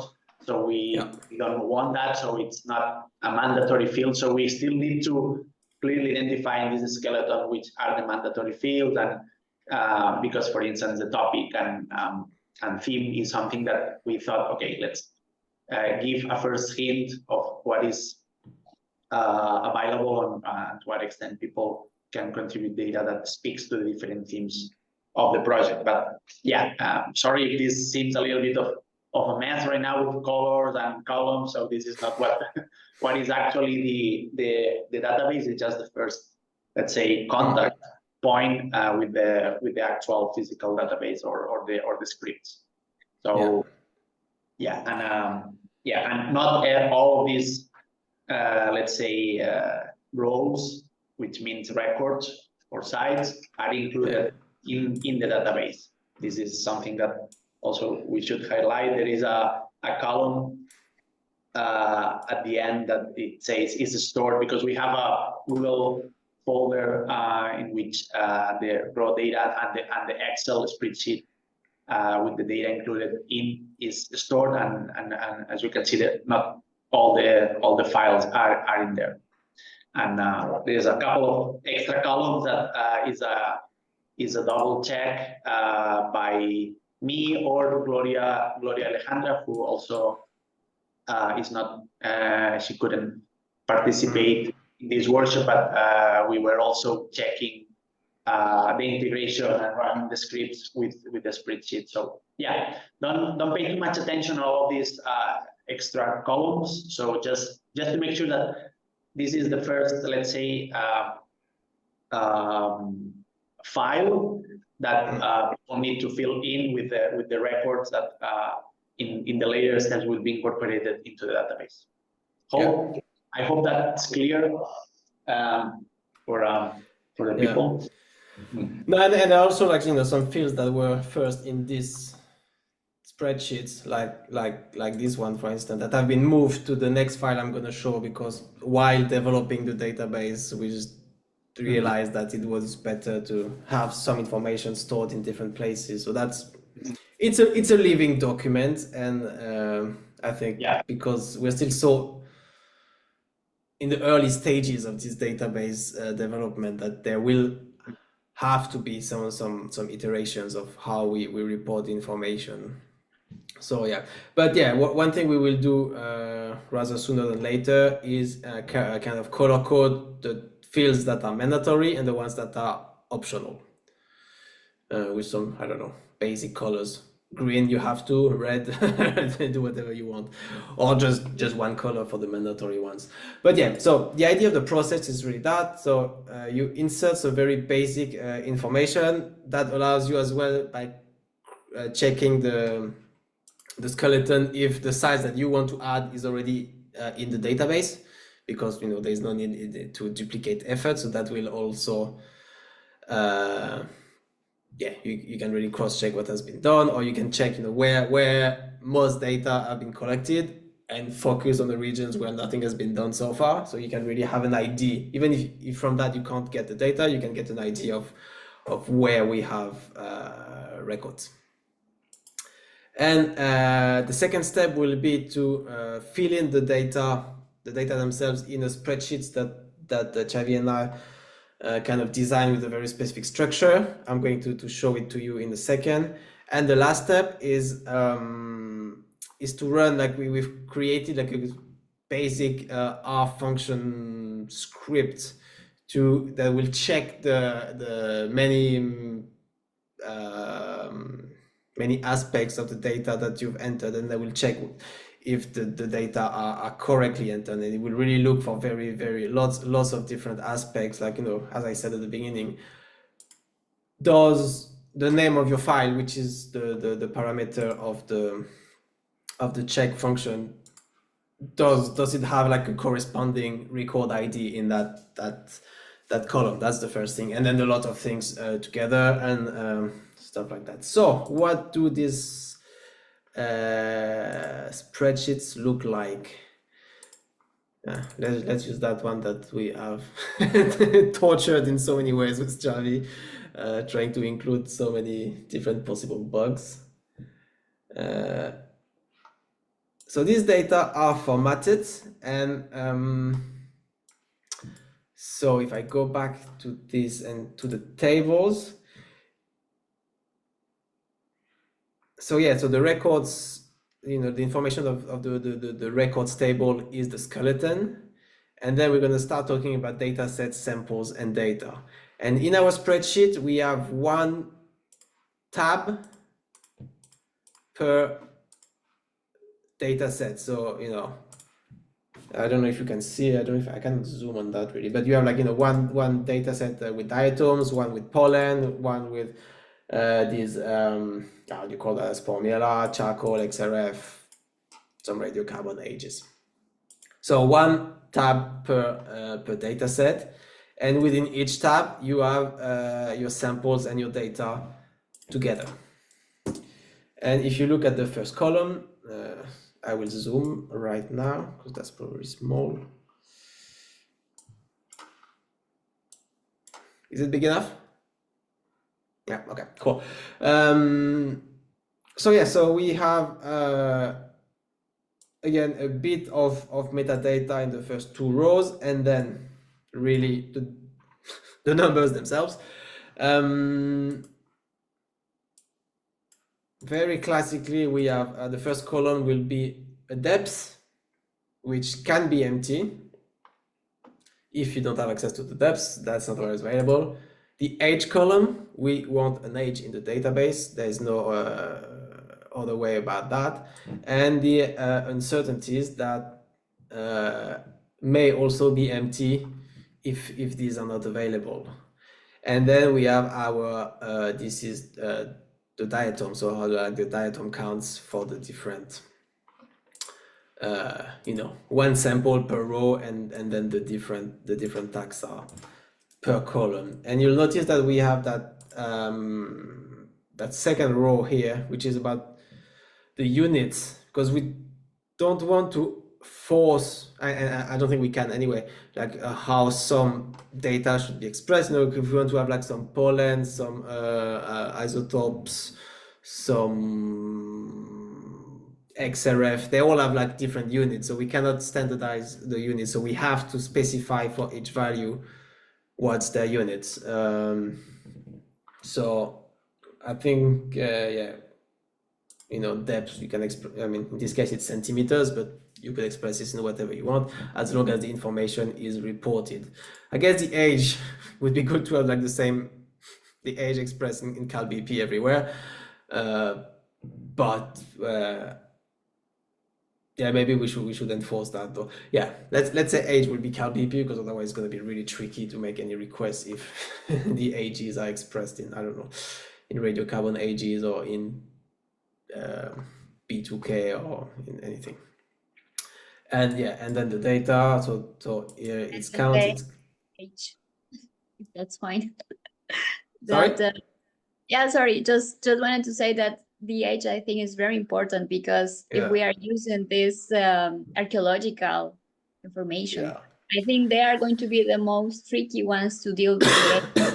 They might not have this calibration, or they are just referring to an period of time, and then yeah, maybe we should not be so strict in that section. I don't know. Yeah, we have to, I guess, give a solution. Yeah, no, you are correct. That's one of the thoughts I had watching Colin's talk yesterday. It's like, like these are, broad periods with not flexible, but very uncertain boundaries and stuff like that. So how do we translate that information into something like this? I don't know. We might have to have either an age or an interval. With in the sense we still want the things to be dated, but it could be either or. So but I think it's a very, very fair point, and how we're taking note of that, and we'll try to include that. Yeah, I don't know if there's anything. Yeah, I mean it's just the same data that are similar data structures, with the depth, the age. Maybe.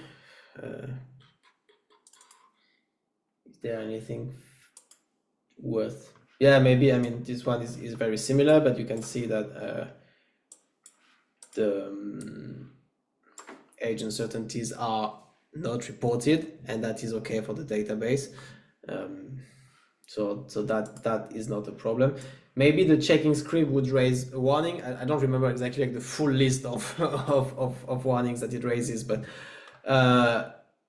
warnings are just something to look at, and that it's not something to be fixed, right? It's gonna tell you there is no age errors. Is that normal? Yes, no, because maybe sometimes you just forgot to add them or something went wrong. So it will just let you know, and you can go cross-check that. So, and once you've done, you've put all your data together in that format, you're gonna use our. That's when we start getting a bit dirty. So we have that R function. You don't need to read it. I don't know how many of you are familiar with R, or just the very beginning, just very, very basic stuff. But what we have done is that all you need to do is to what we call source this file, like all these functions. So when you say source, it's just to tell R to read this this script. Where is it in my? So I just tell it to. I'm gonna zoom it in to allow you to read. So I'm just telling it to read the script, and I think if you're using RStudio, there's probably like a function in the drop-down menu to source an R file. You just read it. It will tell you like a couple of things, and yeah, it just tells you how to use it, and afterwards you just need to use what I've highlighted here. The function is called check data sets, and you just give it the address of the file that you've just prepared. And I am not going to do some live coding. I'm just going to use the things that that we prepared. So that's what I'm doing. I mean, I'm using the check dataset function, and I'm giving the address of that of those data that we've started to prepare, which are the address can be whatever you want on your computer. You just don't have to follow this structure, obviously. Which one was it? La Salata. And we are going to try to load well, this file does not load the data in the database, but it's going to process them as if it was about to insert them in the database, and it will just identify problems on the way. So you're just running it. First thing it does is just checks the Google spreadsheet. Then it checks that does the name of the file La Salada can be found in our skeleton. It worked, it's good.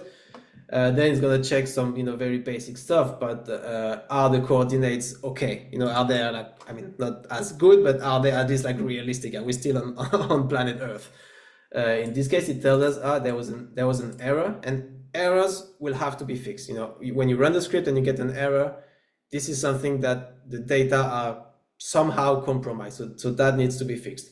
Warning, are there something that needs to be checked and looked at and assessed? Okay, so that error was planned because I just added like a savage, my latitude, it's a typo, or sometimes when you invert, depending on where you are in the world, but if you invert longitude and latitude, you can have values that goes a bit crazy. So this one tells me that, the real coordinate was 39 south. This is now fixed. I can rerun the script. And then we go to maybe I should give more space in between so we can clearly see. So now the coordinates check works. Then we check that we have all the details of the contributors is good. The proxy names are okay. And then while checking the data, it finds another error. And in fact, there is 2 columns with the same name, right? And no, it's not this one.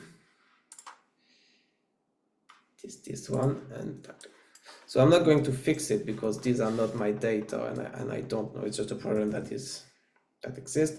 But if we search, oops, what does my search?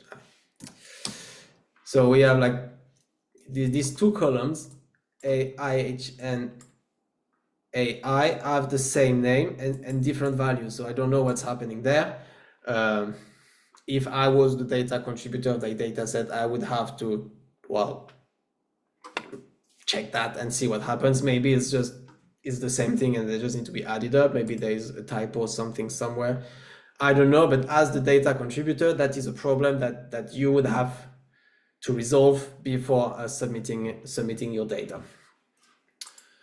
And that's what I meant at the beginning, like, these tricks are really going to check a lot of many different details within the data collection that you've made. And even if you're like the most detail oriented, it's really hard to identify all these potential problems. So the script is really going to help you make sure these things work properly. So I have some other examples. I don't really remember what the problems might be. In that one, we have, okay, so, earlier when I was in the first example, when we were checking the coordinates, we got an error because the latitude was inconsistent. In this case, we got a warning with the coordinates because it's only the elevation that is missing. So it's a warning. It's going to tell you, like, if you have the elevation information, please provide it. Otherwise, we will make a script to estimate that elevation automatically. But that's the thing. And it's a warning. You don't have anything to do about that. You just assess it. You're like, okay, I don't have the elevation. It's unknown. Use your DEM and estimate it. That's good. Contributor details. In this case, the ORC ID is not available, which, as I said at the beginning, is okay. It's not a mandatory field. It is that. And then we should get an error because we want an email address here, but I think the script is just, I need to check that because let's pretend I do something like that. Would I get my error?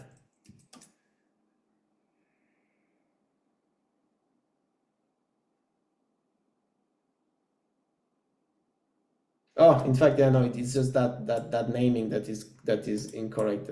I just used a copy paste here. Yeah, that explains the problem perfectly. There was no contact that was provided here, like no email address, and therefore we get an error and the process is stopped because we want the people to be accountable for the data they put in the database. So we would have to put a contact. Let's put my name for now. Maybe I should just keep track of all the little things I do. So up, and if I rerun that, I don't have the raw data in this. See, that's why you shouldn't go rogue and do live coding. Yeah, anyway, yeah, we don't have the data for that one. This example was just about the potential issues we can get on the spreadsheet, but yeah, that is not a problem. We can continue with the third example here, for which we have data here. I don't remember what was the, or is it a perfect example, this one? What is wrong here? I checked them yesterday, everything was fine. La la. See, Chavi, I told you, live coding is wrong. It's part of the fun. No worries. The file does not exist. That I find surprising, but let me try one thing, and if it doesn't work, we won't. I think I just wanted to.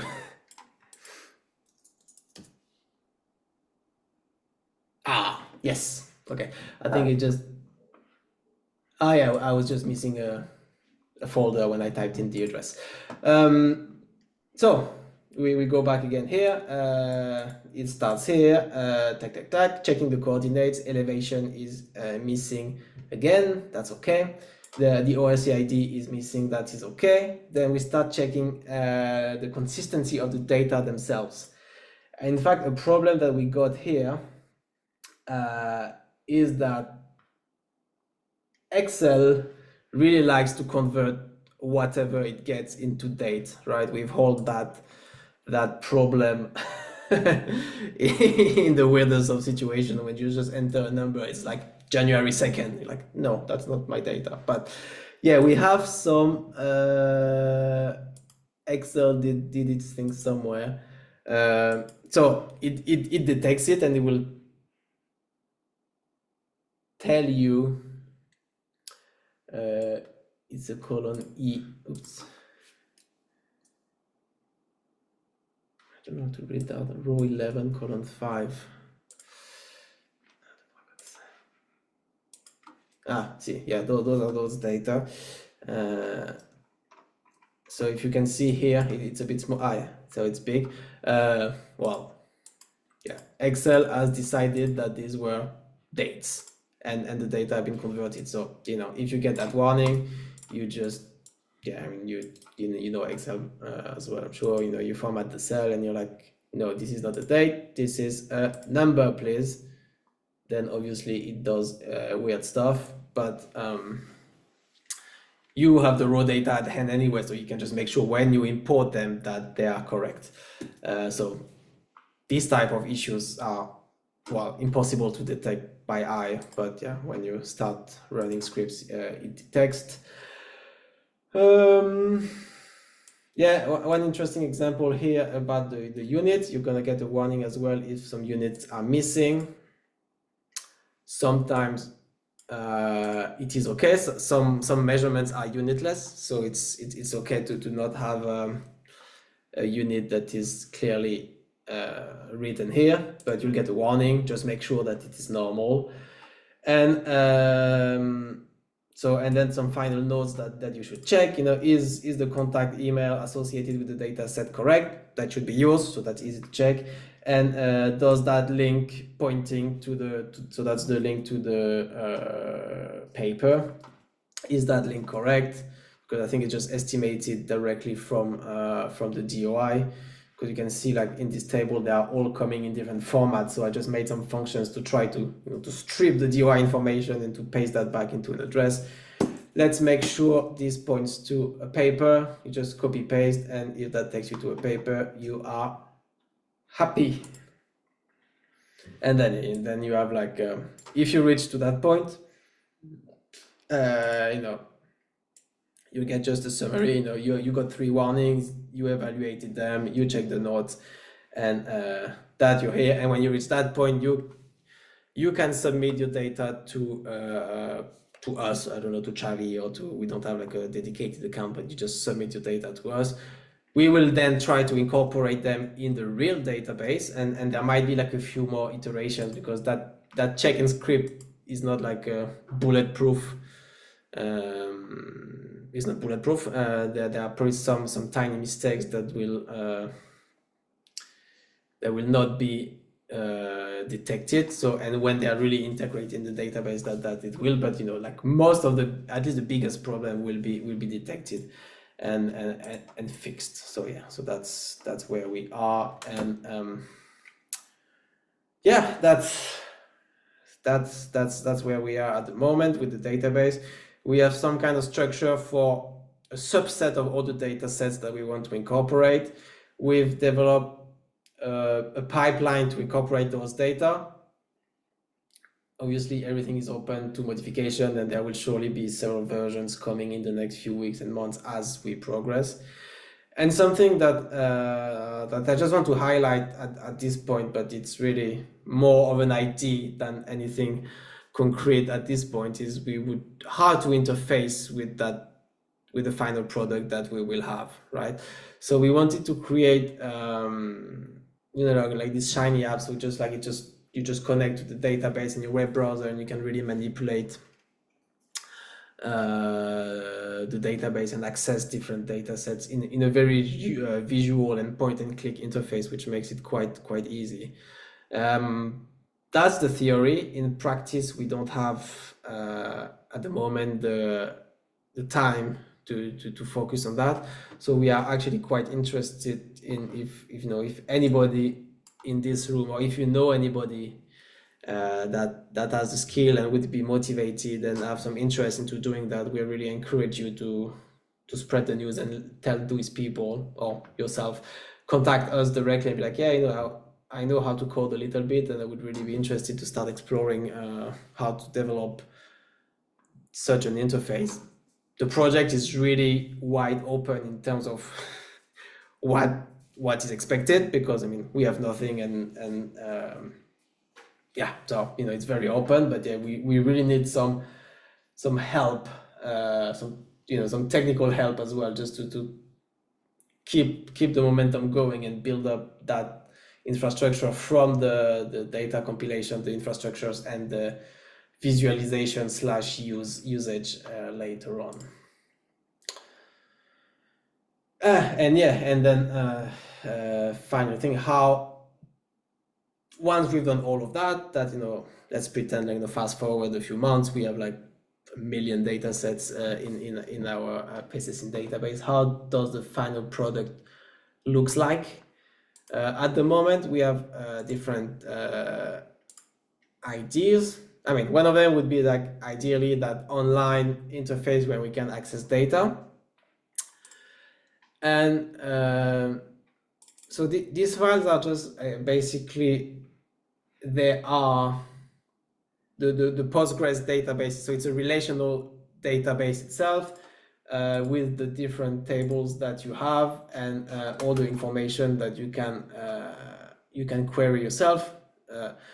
So that's for those who know a bit of Postgres, but we also made something that is a bit more human readable, which is like a summary spreadsheet where like all the different tables are exported. So just so you connect all the different dots, these are like all these different tables are different tabs in this final in this final spreadsheet, we have the record ID, we have the site name, we have some coordinates. At the moment, elevation is not yet estimated, and some extra stuff. We have the different data sets, that record ID 5, which corresponds to that site here. We have 2 data sets, charcoal and pollen, each one with some units. That is some fields that we estimate directly from the age of the samples, because maybe I think that would help us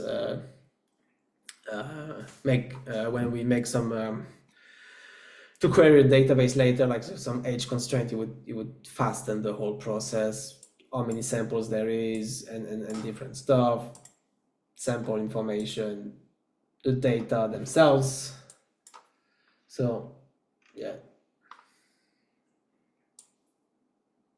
So different units. Here you have like some pollen, and basically all the information that was provided in either the skeleton or the different spreadsheets I've been harassing you with have been processed, the JC's checked, and put together into that final big spreadsheet product. And obviously some references, papers, and some dataset IDs as well. So that's where we are at the moment. It is definitely a work in progress. The tools will evolve, and yeah, I think I don't know what else to say. I don't know if that makes sense. I don't think we can maybe take a bit of time to maybe discuss what I just presented, and then afterwards, if you guys want to start formatting some data sets that you have into that format, we can do a bit of live data formatting and see if we can make it happen. So I will let you speak a little bit. Thanks so much, Manu. So in order to, I guess we can bring to the table a question that can be, I don't know, get the discussion going, is based on what Manu has just presented. So he takes all the credit in the script and database structure. So yeah, he's the wise man to behind the scenes. So yeah, excellent work. And so the idea, so I was thinking, looking at these key variables that link the different tables, what would be the, I don't know, thinking about incorporating archaeology into the database. If it's not age, because age is, it can be difficult to link different types of data. What would be the, I don't know, a master key to really link archaeology type of data sets with paleoclimate and paleoecology data? If it's depth probably could be one, but again, depth, it might mean different, or it can include different types of information. I don't know. I would like to bring this question here in case people want to have some innovative or novel idea to really link or think about a master variable or master, let's say, key that some sort of combined, not combined, but if we have a site or a record that has paleoecology data, how we can query the database and then go to the table linked by some variable that, okay, so this is the archaeology data associated with it, with, I don't know, with different levels of complexity, going from the very basic. It is, I don't know, there are archaeology sites nearby our site. Okay, yes, there are. So if they are, which are the tables that contain data associated with this site or excavation or whatever it is. I don't know, Manny, if you have thought about potential links or relations. It's not, I mean, not since yesterday, to be I'm gonna be honest. I was a bit not surprised, but yeah, I was maybe deflated a bit when I saw like Colin's talk yesterday, and I was like, this is a great talk, but this is not the information that I wanted. I'm not sure because there's a lot of this, interpretation, floating locations. Yeah, what did I note? Yeah, something that Colin like repeated yesterday several times. Like I think it was like the title of some of the slides. What is an archaeological site? What is a site? And I'm just like, excellent question, right? What is a site? And with my background, I would think my site is a lake. I just took and for me, I can convert that easily into like whatever numerical format because it's defined. Even if I had to put a box, like the lake, for instance, and not just like a set of coordinates, I could go there, but it's still defined. What is an archaeological site? Colin clearly explained yesterday that there was like many definitions, like I noted on-site, off-site, all the like geoarchaeology thing, and it's just like, oh, how? And similarly, like the interpretations is the same issue. Like it's not just like, hey, I measured that field was, or like that landscape was that type of environment. No, it's the convergence of many lines of evidence. Some of them numbers, some of them more like observations and interpretations of some stuff that tell you this was more like pastoralism happening here. How can we translate that into a database? And I'm a bit lost at the moment, to be honest, how we can move forward.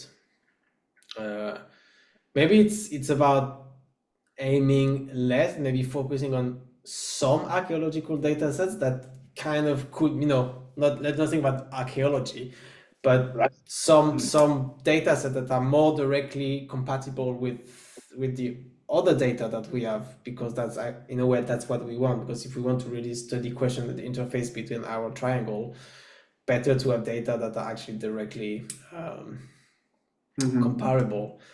But it kind of sucks as well to decide to ignore some things. Karina, were you raising your hand? Yeah, I was thinking, are we interested in have like a database saying there is a bond here, I think that this is not useful for us. So maybe we should look for something more like with some of interpretation that, because we have also historical record that are textual record or pieces of documents that are useful for us, but we cannot put in a date. So maybe at this point we need some data set that is more elaborate, and maybe the way is trying to combine, and we know that we can have like different periods of time where we know what was happening through historical or archaeological records, and try to just put a category or a name. And using our database, the age column, because it will be comparable with within the region, try to identify these categories. Or maybe it would be after a discussion between specialists in the region, where they can define key periods, and I know we can do it between us or just consult to experts. I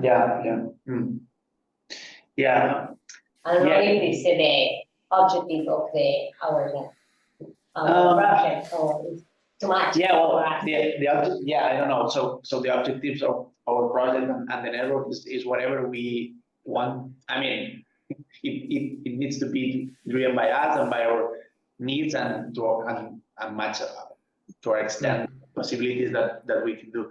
The only, I mean, I take your word, man. I think we can really start small and getting. I mean, I'm always saying the same thing, and I'm tired of listening myself. But probably you're getting old. the dates as data approach is the first step to try to accomplish, because we have is a time series. So we have the dates.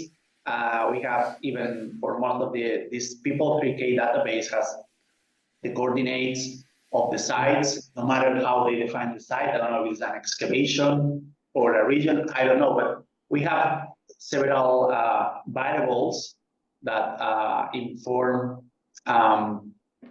some tables that we have right now in our database, and we have the values, which is the radiocarbon dates as a raw data, and then we can calibrate and build the SPDs or whatever.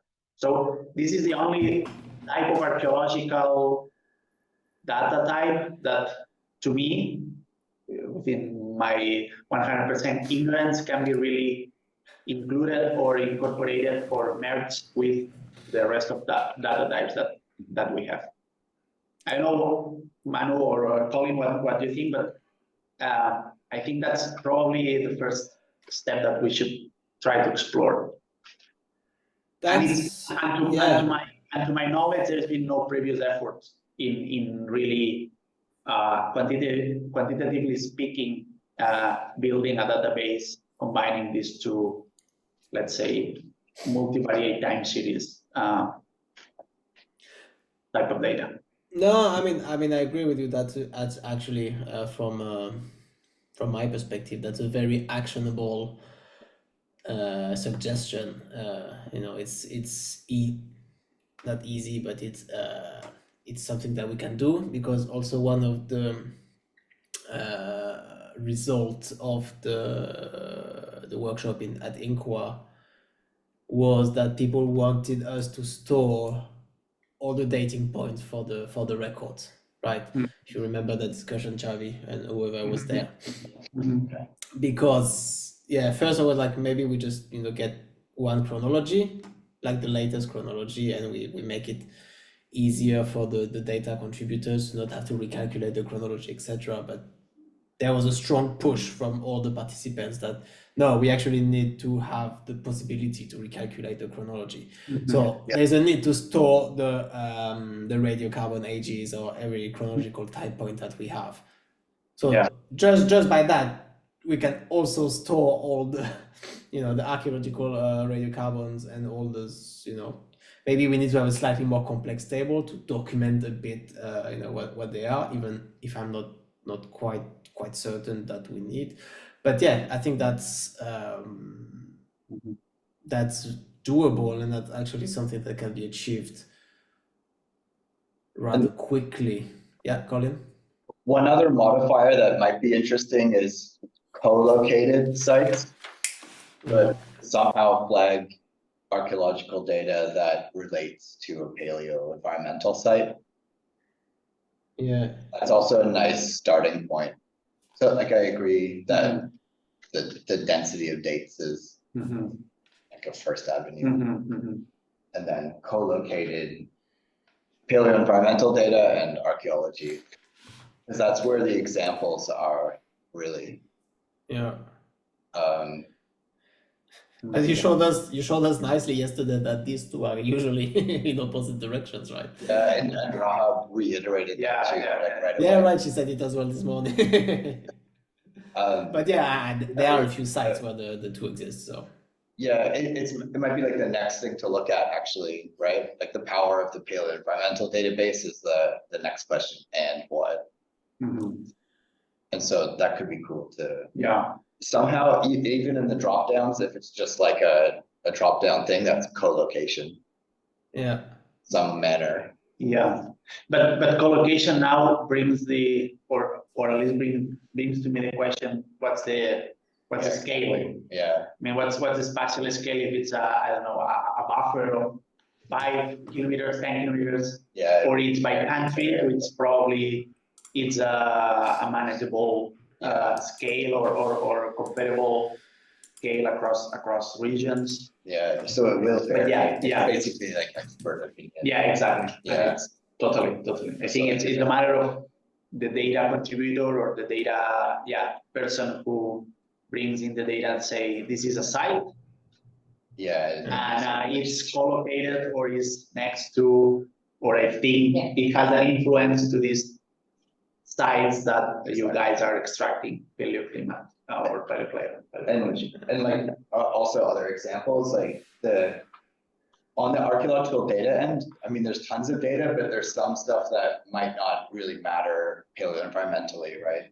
Like like coin finds, for instance, won't contribute too much to land cover, land use, or environmental change.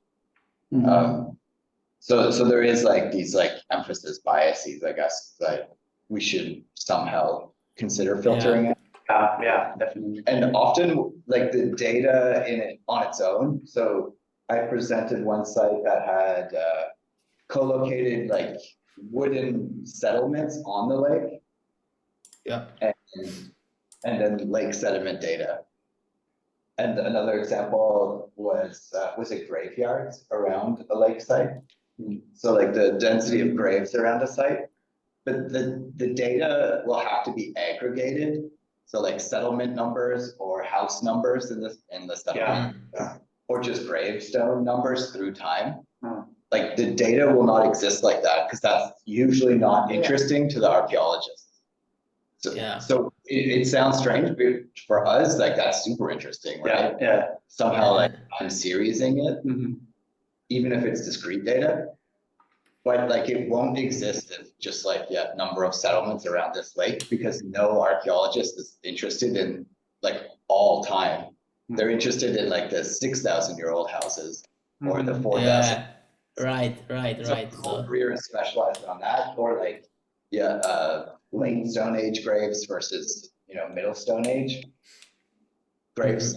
Somebody will specialize in those, and there's no interest in like the numbers in a certain area through all time. That's like our curiosity. So there might be some differentiation with like aggregated data or some way of calling it this that turns it in like all of the publications, because it'll be tons of publications. Even for like the number of wooden settlements, it's like, it's several people's careers worth it. Okay. That's a time series. And so like, or like the history of radiocarbon. I mean, that's like immense schools of thought. Done that. And then we're just like, but how many are there through time? Yeah. And archaeologists tend to not really do that. Maybe Peter, who raised his hand quite a little while ago, could chime in. Oh, hey everybody. Probably what I would say is, for example, in my situation, I was working in a and there was also a student in archaeology for within the same region for settlements within this delta. And what I found interesting is probably apart from geolocation and also the time series, he identified the species. In this case, it was the species of fish that he located within the settlements.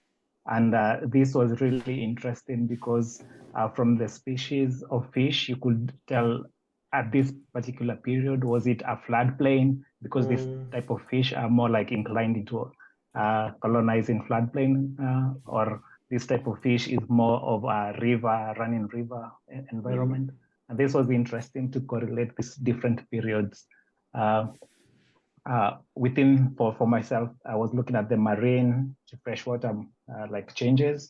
And for him, he could actually see during this period, the people living there, they were kind of consuming marine species. And then later on, it's more freshwater species. So probably you can also, for the archaeological part of it, we can add maybe a column of species ID or something like this, because they can even find some, I don't know, seeds or something like this, which can also help to correlate with paleoecological proxies.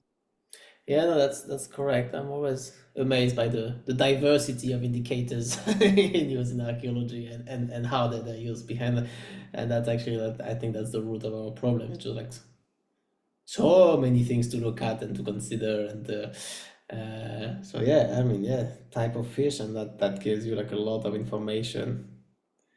But that is not like, yeah, it's not interpretation, but it's really like derivative information. Like because you have that fish, it tells you about there's that information, and that tells you, so there's like lots of associations to be drawn for that. And yeah, from a database point of view, it's difficult because we don't really want to share just like, hey, at that location there was that fish, because you guys are muted in the room. Now, I think. Yeah, I think there'll be lots of cases where derivative is also a nice word for it. It's like we're paleo environmentalizing somehow the information. So I think that will streamline it quite a lot for our interest, but I guess it's something that needs to be somewhat documented or justified in some way. So I think we'll have to try a few things and see what emerges. And so maybe like we could look a bit closer at how like ArchaeoGlobe and other things have started to do that, with their lens being land cover, land use, which is very close to some of the interests here. But there might be more specific like paleo environmental change questions. So like wetland dynamics, I mean, that's like very exciting. And to reinterpret that in databases is also probably something missing in other databases. Yeah. But I feel like there's entire working groups that behind every idea that we're throwing in. It's just like it's a lot of work. Just like you said, like ArchaeoGlobe was like the group who made like all those maps that we looked at yesterday. So like, and I have no idea, but can only imagine like how many people and how many hours I've gone into like making those maps.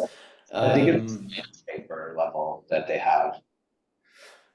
Yeah, the science. So like they have been generating high impact journals, papers in. But irrespective of where they put it, it's just like a huge processing of the data, and it's just like, do we even have the resources to do stuff like that? Yeah, it's I think it's both. No, I mean, it's processing of the available data and also discussing, because it's pretty much depending on an expert criteria. If you absolutely, I don't know, if you categorize that land use as a cropland or cropland less intense cropland, this type of woozy classifications that might totally mean different. But maybe thinking of what you guys said earlier, like, let's try to do some stuff. But I think one of the issue we've had is just like, we dream big with this database, and maybe we need to just be more like project, to start building up these things. Like, tomorrow we have like this, we have some time to think about what should pSESYNTH do next. What should be our targets? Making like a global South database is a very long-term objective, and actually maybe we should, the first step would be to collect data from, I don't know, the Amazon basin, and just start focusing on that. I mean, not all of us, because pSESYNTH is global, but like a subgroup within this whole gang of just like start working on that. And by doing that feeds a lot of information to the database building, and it could give us a bit more momentum, maybe, because it would be like really like you'd have group of people working on one specific project, which is easier to it's easier to find motivation to do that than just, okay, I need to collect data sets from that like very much bigger project. And I think that's maybe something to discuss tomorrow morning. What's the future of pSESYNTH? Yeah, I think it's well, at least to me, is probably the most doable strategy to follow after more than 2 years discussing how to build a global South database of passive mental systems. This is a big word, and we started a little bit optimistic, and now we are realizing that we need probably to step a little bit back and rethink the strategy, going probably smaller, and then which will inform how we build the database and how we structure it, and then the type of data that can be really merged, because not everything can be merged as much as we want. No, there is no way of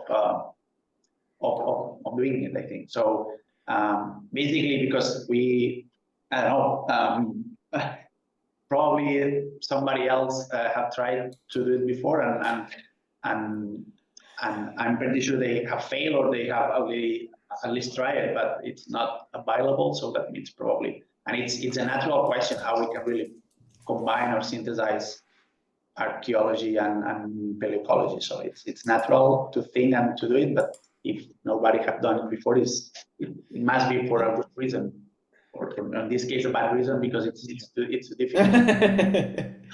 No, but yeah, I think it's a fair point, and to bring that back, on the radar, that it hasn't been done. There must be some reason, and I think we've really come to realize it's a very ambitious task, very high gain type of thing, but at the same time there's so many little steps and decisions to be made before we get there, that I think it could be interesting to like reduce a bit, like not like it's the same thing, but that just made me think of like the former Pages 2K working group. They had that big 2K objective, which was like that synthesis of the last 2,000 years across the planet. But I think in one of the phases, first or second, they had these like continent focused synthesis, because each continent has different sampling efforts, number of records available, number of research questions, type of thing. So they really they still had like that bigger umbrella, 2K pSESYNTH, but they had like these regional groups. We don't have to split by region. Maybe actually the value of what we're trying to do might maybe trying to be across more, but maybe not 3 themes, all the tropics. Maybe there are some divisions that can be thought. Could be time, maybe we could have like a pSESYNTH 2K, pSESYNTH Holosimple, or something like that, because different time periods also, especially like I think in terms of archaeology, it means like very different proxies as well, and type, or say proxy observations, or however it is called. I'm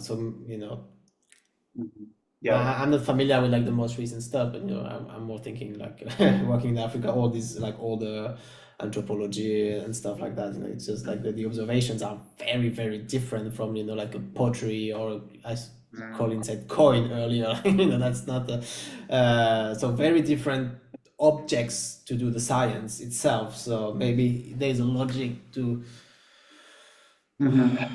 reduce that, and or like or pSESYNTH Stone Age, or like or using like these archaeological divides rather than the climatic driven ones, or geological. I don't know. I mean, something to discuss for the next steps of this group. But I think we really need to subdivide the task, because I think there's also why it's been stalling a bit, because there's just like too many directions that we can go into. And our approach in East Africa was to kind of start where we were mainly working and try to spiral out to more of that kind of thing, and that's never happened. And so you mean that with the Marchant's review, right? Exactly. Yeah, that. And then like there would emerge like a Central Africa effort as well. That you had to stop. You had 40 pages already. We just started. And so like more targeted could be interesting as well, and perhaps like the co-located sites are kind of like a first place. Like there will be some key co-located studies across the global South, and maybe starting there is kind of an interesting idea. And like scoping that is a bit more straightforward. Yeah. And of course, lessons learned would be helpful for thinking about the other data and getting more spatialized out of there. No, I like that idea of these co-located sites because yeah, it gives us that that triangle that we want, like focusing on the different themes. We don't want to lose that in the process, but yeah, and just focusing on that, then hopefully some things would emerge. In the past, there's some qualitative expert judgment you can add to that. So like if it's not a site right beside the lake or something like this, you can kind of draw polygons, right? And give them time slices. So there are kinds of approaches that have a degree of merit and justifiability. And so like little of that has been explored.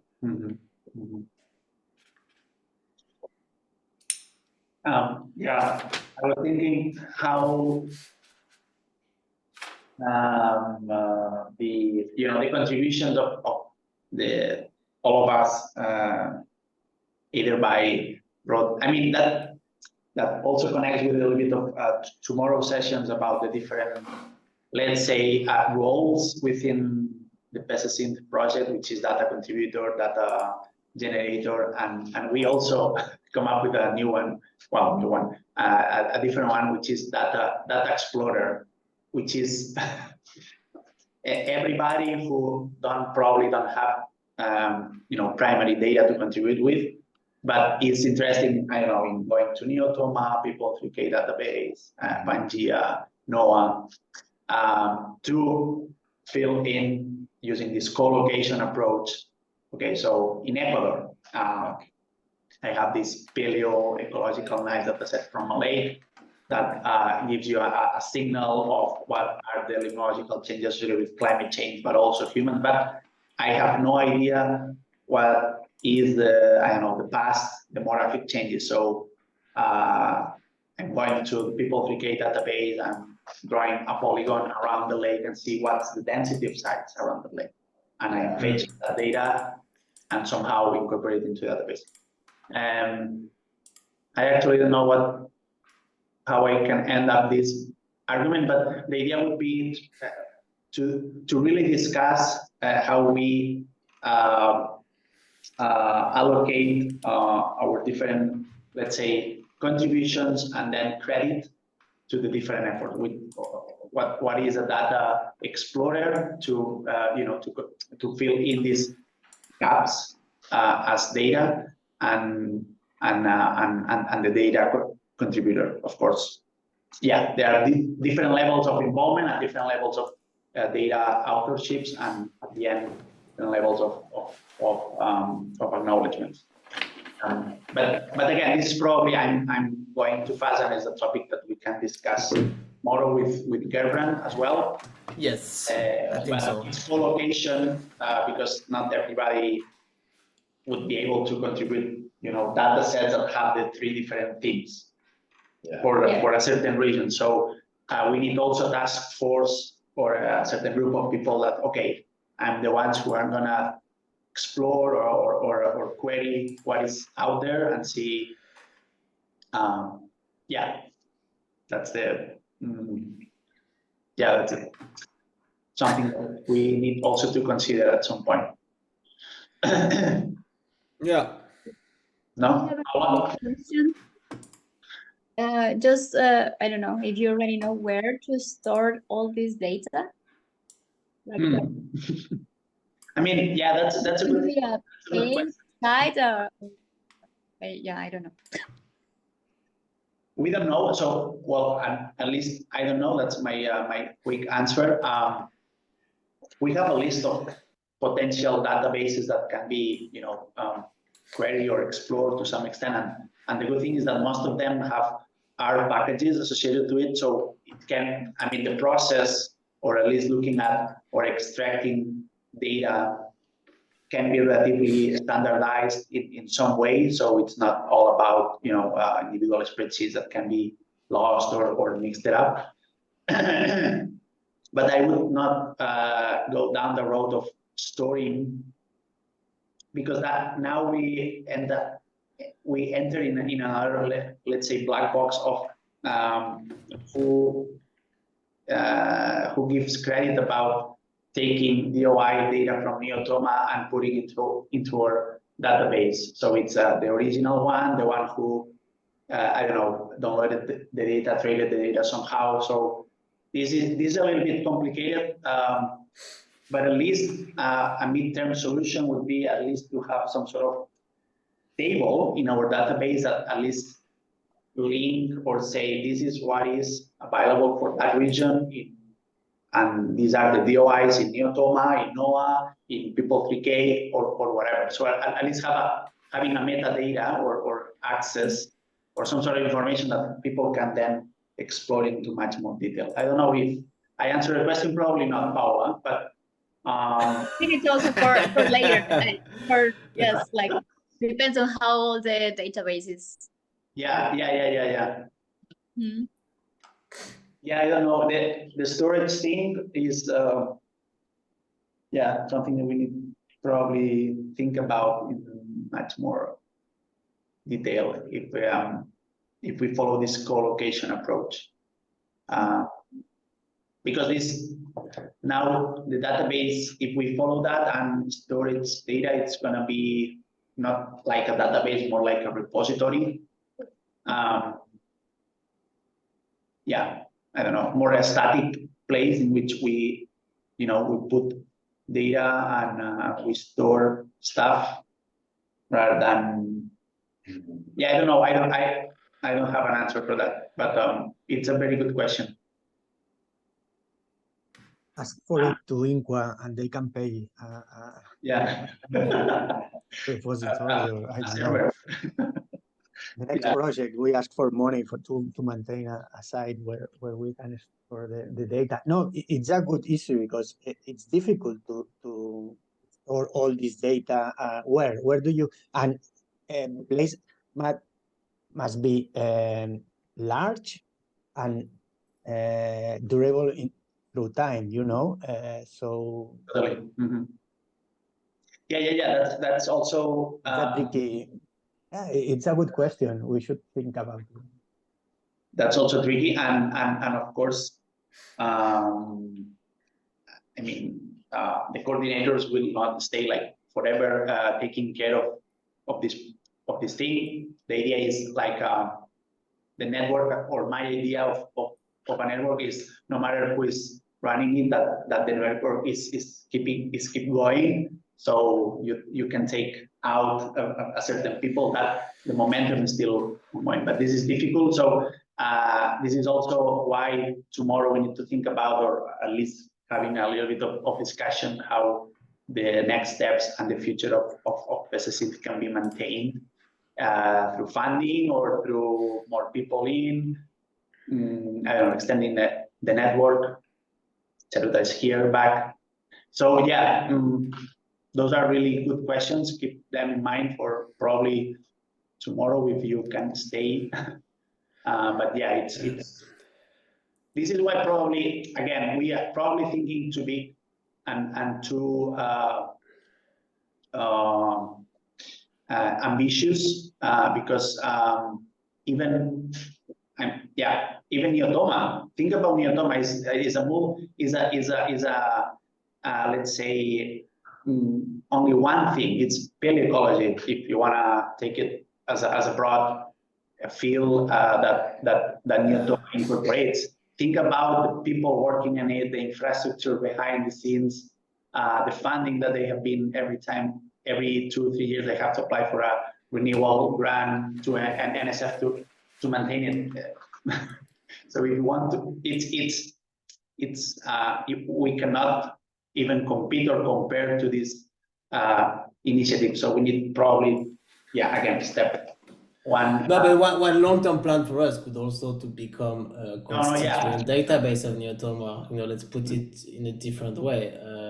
They have a lot of infrastructure that goes well beyond just a database, right? They have the server, they have all these like educational stuff, they have the visibility, So, you know, I think there's value in building the product that we want, but if we manage to do that, there will be some.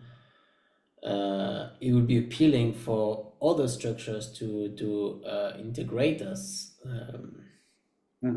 That is definitely something to discuss early on as well of the project, because yeah, I mean, people who give their data set to us, they might be against giving it to somebody else. So we might, you know, like what we call the constitution. At some point, we might need to actually like really think forward, and you know, on the almost legal basis, like, you know, because it's not an easy thing to hand over data sets.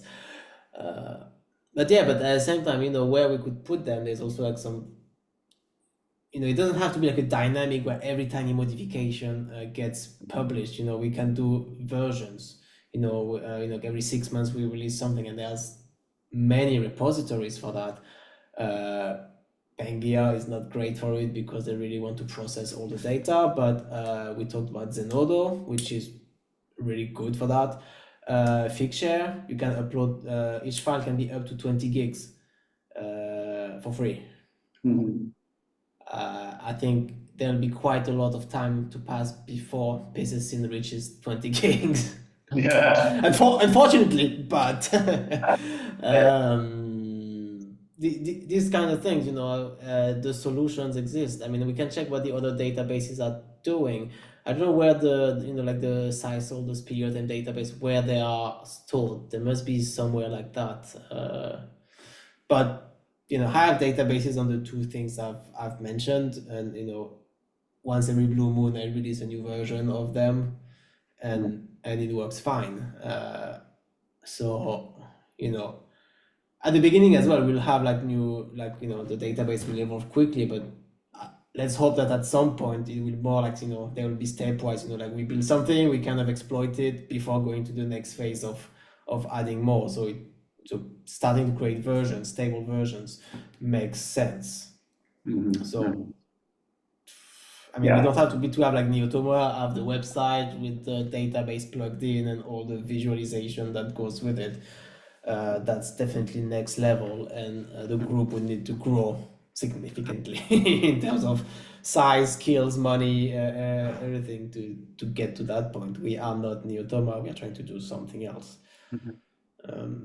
But I think where the data would live, I don't think it's that much of a problem. There are structures that exist today that issue DOI, that do everything properly, that the data are traceable and citable, and all the able you can think of. So yeah, I'm not. I mean, we didn't think about that too much, but I'm not. Maybe it's because I'm not too worried about that front. Once we have a database, I kind of have an idea of what we can do with it. But how we get to that point, I'm less I'm less certain. Yeah.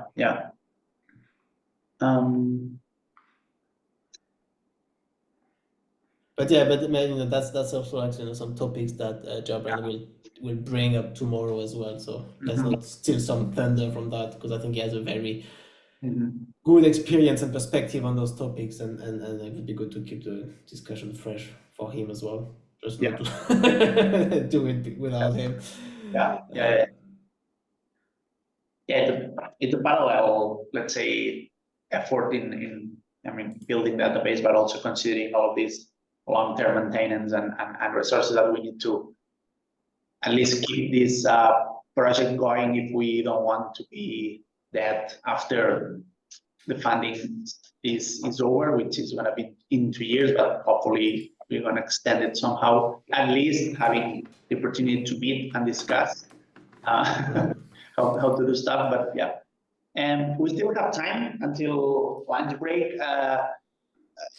We wanted also this session to, you know, for you to have a little bit of time if you have data to contribute with, and fill in the spreadsheet, the template, and run the script by yourself. And yeah, we are here to answer questions and troubleshoot any issues.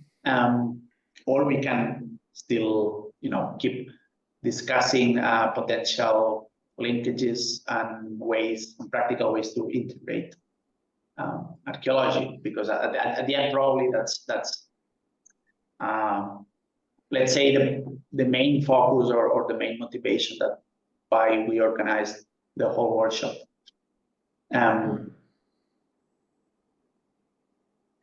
So I know that Arman already contributed with data. I don't know if you, Peter, have something to contribute. I'm not saying right now, but probably in the next days or weeks that you think can be of interest for the African continent, especially because we don't have any record.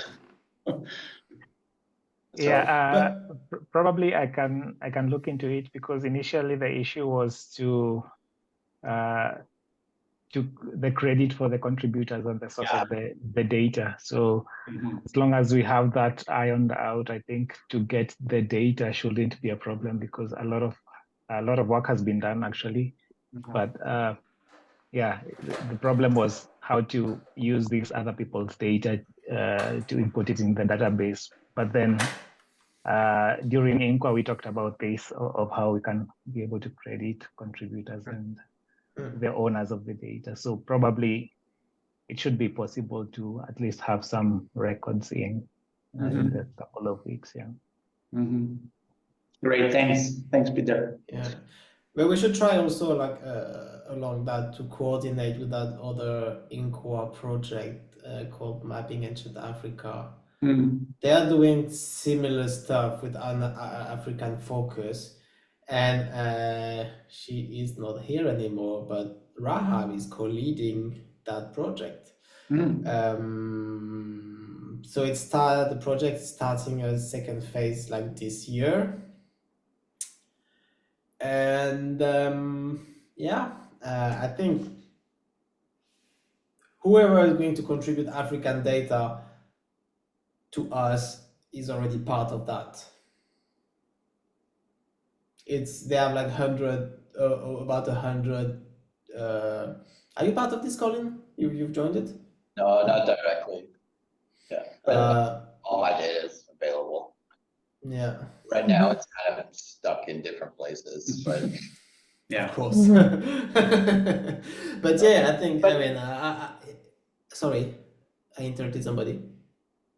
No, then I was saying that if they are going to have meetings soon, then some of us can get involved and can be there for those meetings, right? So once again, I think because Will was there at INQA, we invited Will to basically speak about the success of their first phase, right, Shavi? Yeah. And then that's what he described. He said the second phase was going to be out soon. That's why they reconvene at INQA, right, this time, to just make sure. You are part of it, Manu, if I'm not mistaken. I don't know whether you are going to be part of the second phase, but why don't we then get involved? Why don't we basically go there and say, why don't we build bridges? This is exactly what we want. The data is like out there. So would there be any segue between the two projects and say that we can just get it on a much wider scale? Yeah, I mean, that's Africa the to next Global South, right? Yeah. So, but those who are working on Africa, it makes better sense for them to be in the room than a person like me who has extensively worked on Asia or parts of Europe to an extent. So because otherwise they'll end up saying, like, what are you doing here? But I can totally go there as an archaeologist, for sure, that I have learned Africa right and left while I was doing archaeology, right? So that can be my connection. Will is welcoming anywhere, right?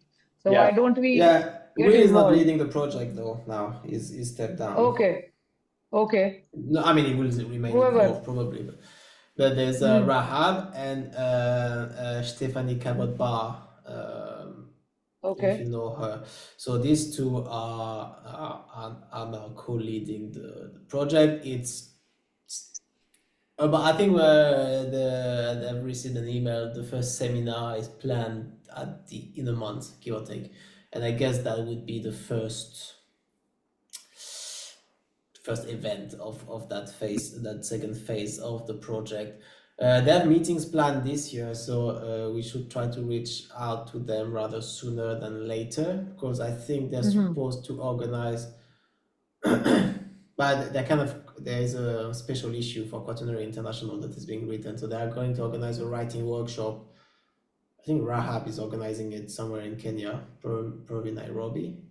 But having people in one place, they can learn to write in the morning and and they can collect some data in the afternoon, or just extend the thing by one day if or just connect online. I don't know, like many different options. But yeah, there is. Africans and Africanists will be put in the same room to discuss Africa-related questions, and considering that we have so little of that going on, we need to find a way to plug pSESYNTH into that, and just makes sense not to duplicate efforts anyway. Yeah. And is there a website for that project or anything out there? There's Will Gosling's I just sent the Ecology of the link. Past. I just sent the link via chat. So it's like, Exactly, Ecology of the Past, yeah. Yeah. So they I don't just have the sent the phase link. 2 on it, I don't think, or maybe they do. Not yet. So their website, I just pasted their link in the chat, Colin. Right. So that helps. but yeah, nothing on the second phase as such, but they do have upcoming seminars. We can definitely go to if it comes to actually identifying certain questions and talking to them. Yeah, some of them they're quite specific to one region. As I can see, the first one, 28th of February is on Ghana, but there is one which is not yet, decided TBD. That is about the Afro-montane forest and human impact in African humid period. Be it from the Ethiopia, but it does have climatic and then human and then ecology. Also, Symphony Bodin, would be presenting. So yeah, so it will be a good idea to just show up and learn a little more about the system. Yeah.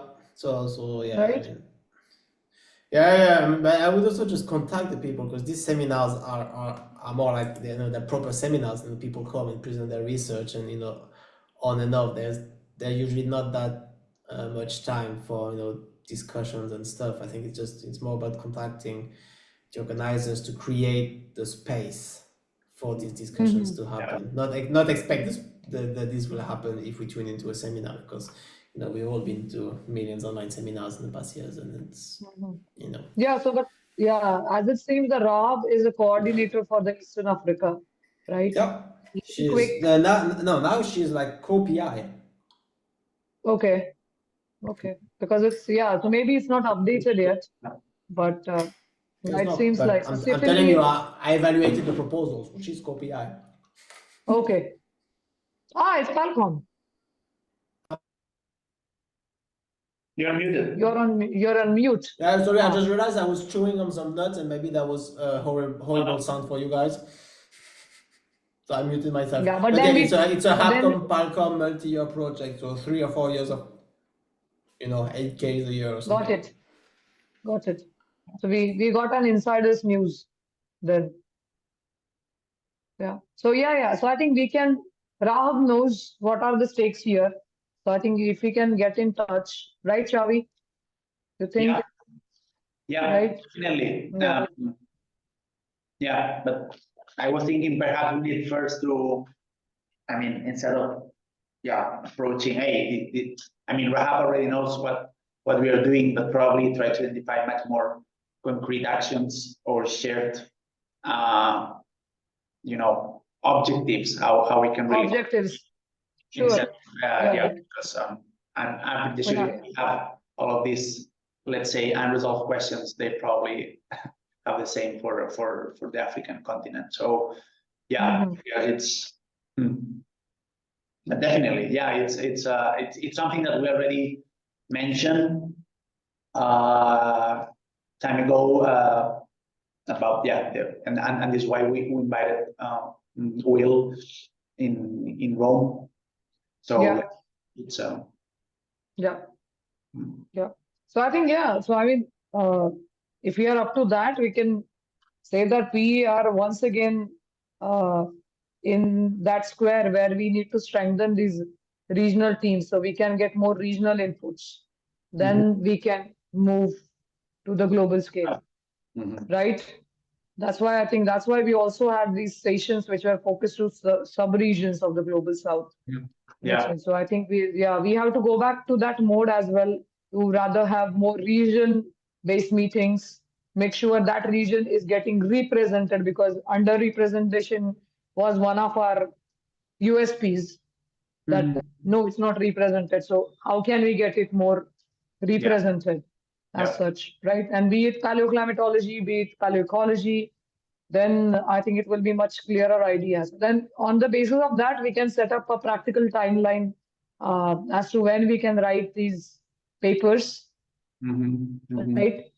Yeah, a little more. And I think the things will be slightly clearer tomorrow as well, that some more people might show up because it's Friday, right? As we said, it is very difficult to for people to just, miss away any commitments and come to the workshops, which could be day long. So Wednesday and Thursday would have been difficult, but Friday might be a little better day when they're not teaching or something. So maybe little more of that as well, right? Yeah, hopefully. Yeah. Yeah, hopefully. Yeah, hopefully. It's a national holiday here in India, so I can imagine more Indian participants, coming in and helping. Yeah. So I don't know. What else? What else, or how we can fill in the remaining time? Perhaps now You that don't have to fill it in. I mean, if exactly. don't, just say. Yeah, I think those thoughts will be there in our head anyway. Even if you go to your, respective things, you go to your lunch, we go to our respective commitments. We will keep thinking because we are in that mode. So I think you can take much longer break. You are in Spain, you are entitled to a longer break. I already said that yesterday, right? So go ahead. Yeah, go ahead, break, take a break, and we can be back.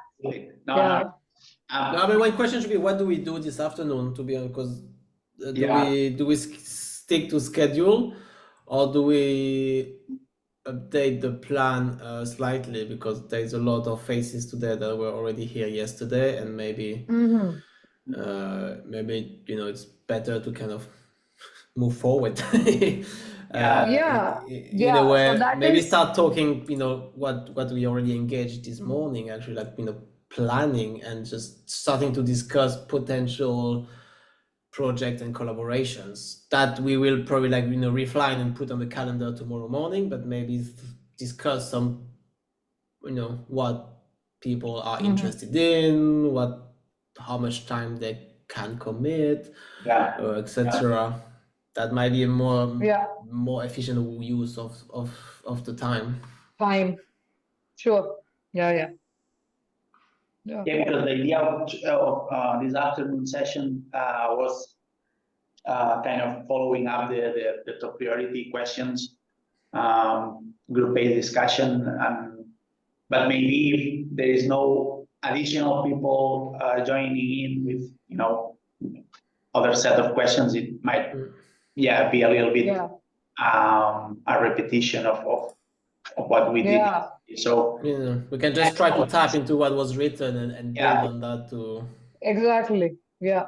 So then we can literally ditch out the individual brainstorming session, which actually I think Arman, I don't know whether he was here yesterday, and Peter is another person who couldn't be here yesterday. So those people, I think they can continue adding their questions to Jamboard while others start grouping them, because I think we want to get to a skeleton scale anyway. We might not just start writing it, but let's definitely start getting into that mode. So it gets a push while we are in the mode. It gets a push in terms of something tangible, right? So we could do that, and of course we can get more commitments in terms of the regional teams, building them or strengthening them. We do have regional teams already, but strengthening them, saying like, I can be in charge of this, that can be a very good idea. So not to replicate the entire thing, and even we can go even shorter. We don't have to do it for 2 hours. We can do it for 1 hour, 1.5 hours Yeah, as we go, right? Yeah. Yeah. So the only other thing that was on my mind, and Manu and I briefly discussed this, that if same participant, there is no point. The only thing with same participant, what could I have tried differently is Chavi and Karina and Colin interact with different people, not with among themselves, which was the case last time. But it can happen anyway, right? But it has happened during the America session. It has happened during Asia, Africa, but because you can't leave the room. Sorry, Colin and Karina, you had to interact with people anyway. So I'm glad that that has happened. So we literally have replicated it multiple times already. So there is no point in just doing and running that shows, along the same lines. But that can be a good idea. So what we have plenty in there. So let's sit together and we have sort of color coded it. We can even fix color coding and say, no, this doesn't make sense. And like, just group them using some circles and squares and whatnot, right? Something like that. We have plenty to work on, or even look at the examples. So yeah, so Colin has given us certain examples already, and I actually fetched them from Google Scholar, and some of them are coinciding. So why don't we look at how they have done it, so we can sort of get a template for the publication and then start working on it, right? That's slide 8. Makes sense? Sure. Okay. So yeah, so we can go and then reconvene Yeah. at True. reconvene at 2. Yeah, that's the plan. 2 UTC. yeah, 2 UTC. Yeah, 1400 hours. Yeah. Okay. Great. Thanks everybody. Yeah. Thanks Manu, especially for moderating and running the database session. Super interesting. Yeah. Look nice. Did you give out the job alert? Yes. I did. Yeah, it was there on the slide. I wanted to ask. No, nobody signed up yet. So yeah. But I told people to advertise to their friend of their friends of their friends. Yeah. Of their enemies, maybe. I don't know. But distribute the word, please. Yeah. Okay, so Okay. yeah, let's see you later in a bit. Thank you. Bye. see you in a few hours. Bye. Thank you.